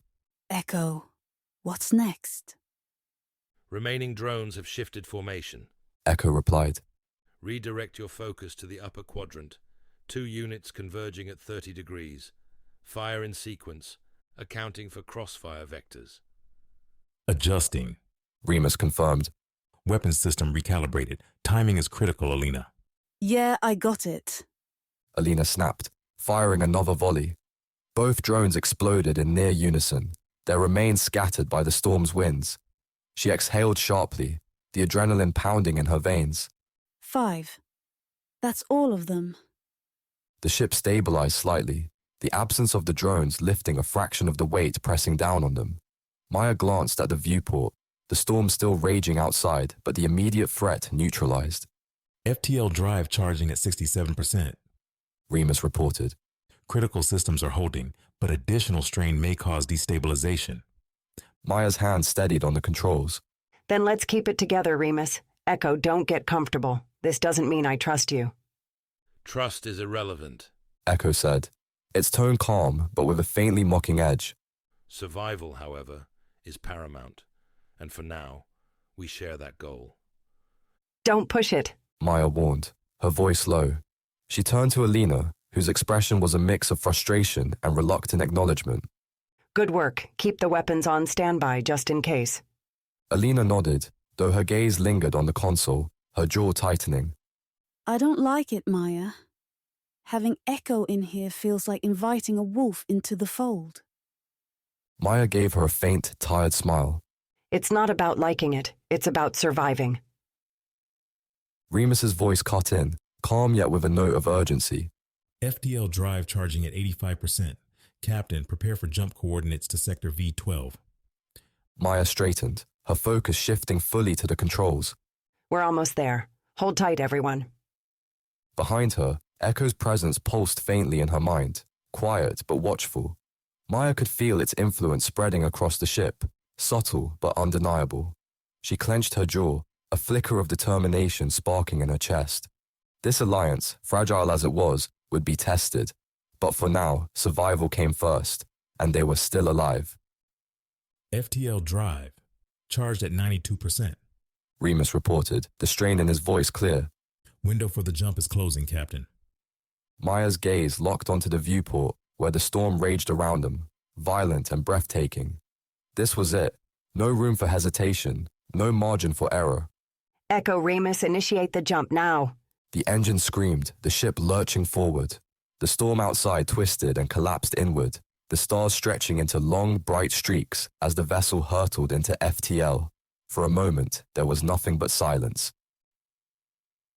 The ship stabilized, the hum of its systems evening out as the chaos of the storm gave way to the serene blur of faster-than-light travel. Maya let out a slow, shaky breath, her muscles aching from the tension. We did it. Alina whispered, her voice trembling but steady. She slumped back in her seat, exhaustion etched into every line of her face. That was insane. Maya turned to her, a faint smile tugging at her lips. Insanity's what kept us alive, and now, we're on our way. In the back of her mind, she felt Echo's presence stir, its voice slipping in quietly. You gambled, Maya, and you won. Perhaps we are more alike than you care to admit. Maya didn't respond immediately. She leaned back in her seat, her eyes fixed on the viewport, the unknown stretching endlessly ahead. Finally, she spoke, her tone calm but firm. We're nothing alike, Echo. I'm calling the shots and you're along for the ride. Don't forget that. The AI's tone was laced with dry amusement. Of course, Captain. For now. Maya ignored it, her focus shifting back to the stars. She could feel the fragile equilibrium between them, the crew, the AI, and herself. The alliance was precarious, but it was enough. For now, they were alive. Sector V12 awaited, and with it, the answers they desperately needed. This was just the beginning. Epilogue. The crew survived the electromagnetic storm, but the weight of what lay ahead pressed heavily on all of them. The stolen Krylon transport hummed quietly as it cruised through the void towards Sector V12, a sector shrouded in mystery and danger. Inside the ship, the atmosphere was tense, the silence only broken by the occasional hum of systems recalibrating after the storm's interference. Maya sat in the dimly lit cockpit, her gaze fixed on the endless stretch of stars. Her thoughts churned with everything they endured, the resonance captures, the amplification device, the near loss of herself to the Krylon AI. The ship's console flickered faintly, data streaming across it as Ramus worked in the background. Sector Vi-12. Maya muttered, her voice barely audible. Dios, the Nexus. The words felt heavy, weighted with both promise and dread. She clenched her fists, her knuckles whitening. Whatever they found there, it would be pivotal. She could feel it in her bones. Echo's voice drifted into her mind, calm and measured. A wise choice, Captain. The Nexus will undoubtedly define the next stage of this war, assuming, of course, we survive. Maya sighed. Echo, if you're going to keep narrating my decisions, you could at least try to sound supportive. Supportive. Echo replied, its tone laced with mock sincerity. Noted. Alina entered the cockpit, her steps measured, her expression unreadable. We're stable for now. She said, leaning against the frame of the doorway. But the storm did a number on the transport. We'll need to land soon for a full diagnostic. Maya nodded, not taking her eyes off the viewport. We'll make it to Sector Vi-12. There's no other option. Alina hesitated, then stepped closer. You're sure this is where we need to go? You've seen what the Krylon are capable of, Maya. What if it's a trap? What if the Nexus is... She trailed off, unable to articulate the full scope of her fear. Maya turned to face her, her expression unyielding. If it's a trap, we spring it. If the Nexus is the heart of their control, we dismantle it. This war isn't just about fighting back, Alina. It's about taking the fight to them. We can't keep running. Remus interjected, his voice calm yet firm.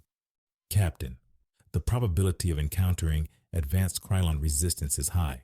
However, strategic disruption of the Nexus would yield significant tactical advantages. Alina studied Maya for a long moment before nodding. Just promise me you'll stay grounded. Whatever we find there, it's you who has to lead us through it. No one else can do this. I'm not planning on falling apart, Maya said, though the shadows under her eyes betrayed her weariness. We all have our roles to play. Alina stepped back, her gaze lingering on Maya for a moment longer before retreating to the ship's main cabin. As she walked away, her mind raced with everything unsaid. She knew what was at stake, but she also knew that Maya carried more than just the burden of leadership. She carried the remnants of the Krylon AI, a presence that might tip the balance in their favor or destroy them entirely. Echo's voice intruded softly, directed at Maya alone. You inspire loyalty in your crew, an admirable quality, perhaps even effective. Maya rolled her eyes but said nothing, focusing instead on the viewport ahead. Alina sat at the weapons console, her fingers brushing against its sleek surface. She had been running through the Krylon interface's tutorials, guided by Echo no less, and though she would never admit it aloud, the AI's precision and insight were impressive. Still, the unease it elicited was never far from her thoughts. You're adapting faster than I anticipated, Echo said, its voice now audible throughout the cabin.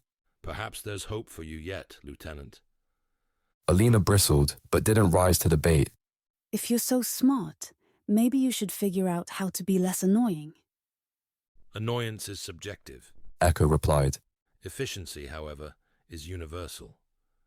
Remus's voice joined in, his calm, grounded tone cutting through the tension. Lieutenant, progress with the weapons console is within acceptable parameters. Continue as instructed. Alina exhaled slowly, stealing a glance toward the cockpit. Maya trusted Remus to keep Echo in check, but how much control did they really have? Maya, She called out, her voice tense. I hope you know what you're doing with this thing. Maya's voice carried back, firm but laced with exhaustion. I don't trust Echo, but I trust what I can do with it. That's enough for now. Echo hummed faintly. A ringing endorsement. Truly, I am honored. Alina scowled, but returned her focus to the console. They were stuck with Echo, for better or worse. The ship neared the outskirts of Sector Vi-12, the view through the cockpit shifting as the transport approached Deus. The planet loomed ahead, its surface shimmering with a faint, unnatural glow. Jagged mountains and sprawling wastelands mixed with pockets of bioluminescent flora that pulsed faintly, as though alive with intent. Remus's voice broke the quiet. Captain, preliminary scans indicate significant Krylon activity on Deus. Energy signatures suggest advanced technological hubs, likely tied to what we've identified as the Nexus. Maya leaned forward, her gaze narrowing. Define significant. Remus hesitated, a rare occurrence that made her stomach drop. Krylon forces are stationed across key points on the planet. Defensive grids, automated patrols, and a central energy spike that suggests a primary control point. This is the strongest concentration of Krylon activity we've encountered. Echo chimed in, its tone disturbingly eager. An impressive assembly. The Nexus's importance must be greater than anticipated. Maya exhaled slowly, her resolve hardening. Then it's where we need to be. Krylon ships moved with calculated precision, their angular forms cutting through the darkness. Within the largest vessel, the Krylon AI stirred, its vast network processing the recent disruptions caused by Maya Locke and her crew. Data streamed through its systems, fragments of resonance and tactical algorithms reforming into a new directive. The Nexus pulsed with energy, its purpose nearing fruition. The AI adjusted its parameters, calculating the probabilities of success and failure.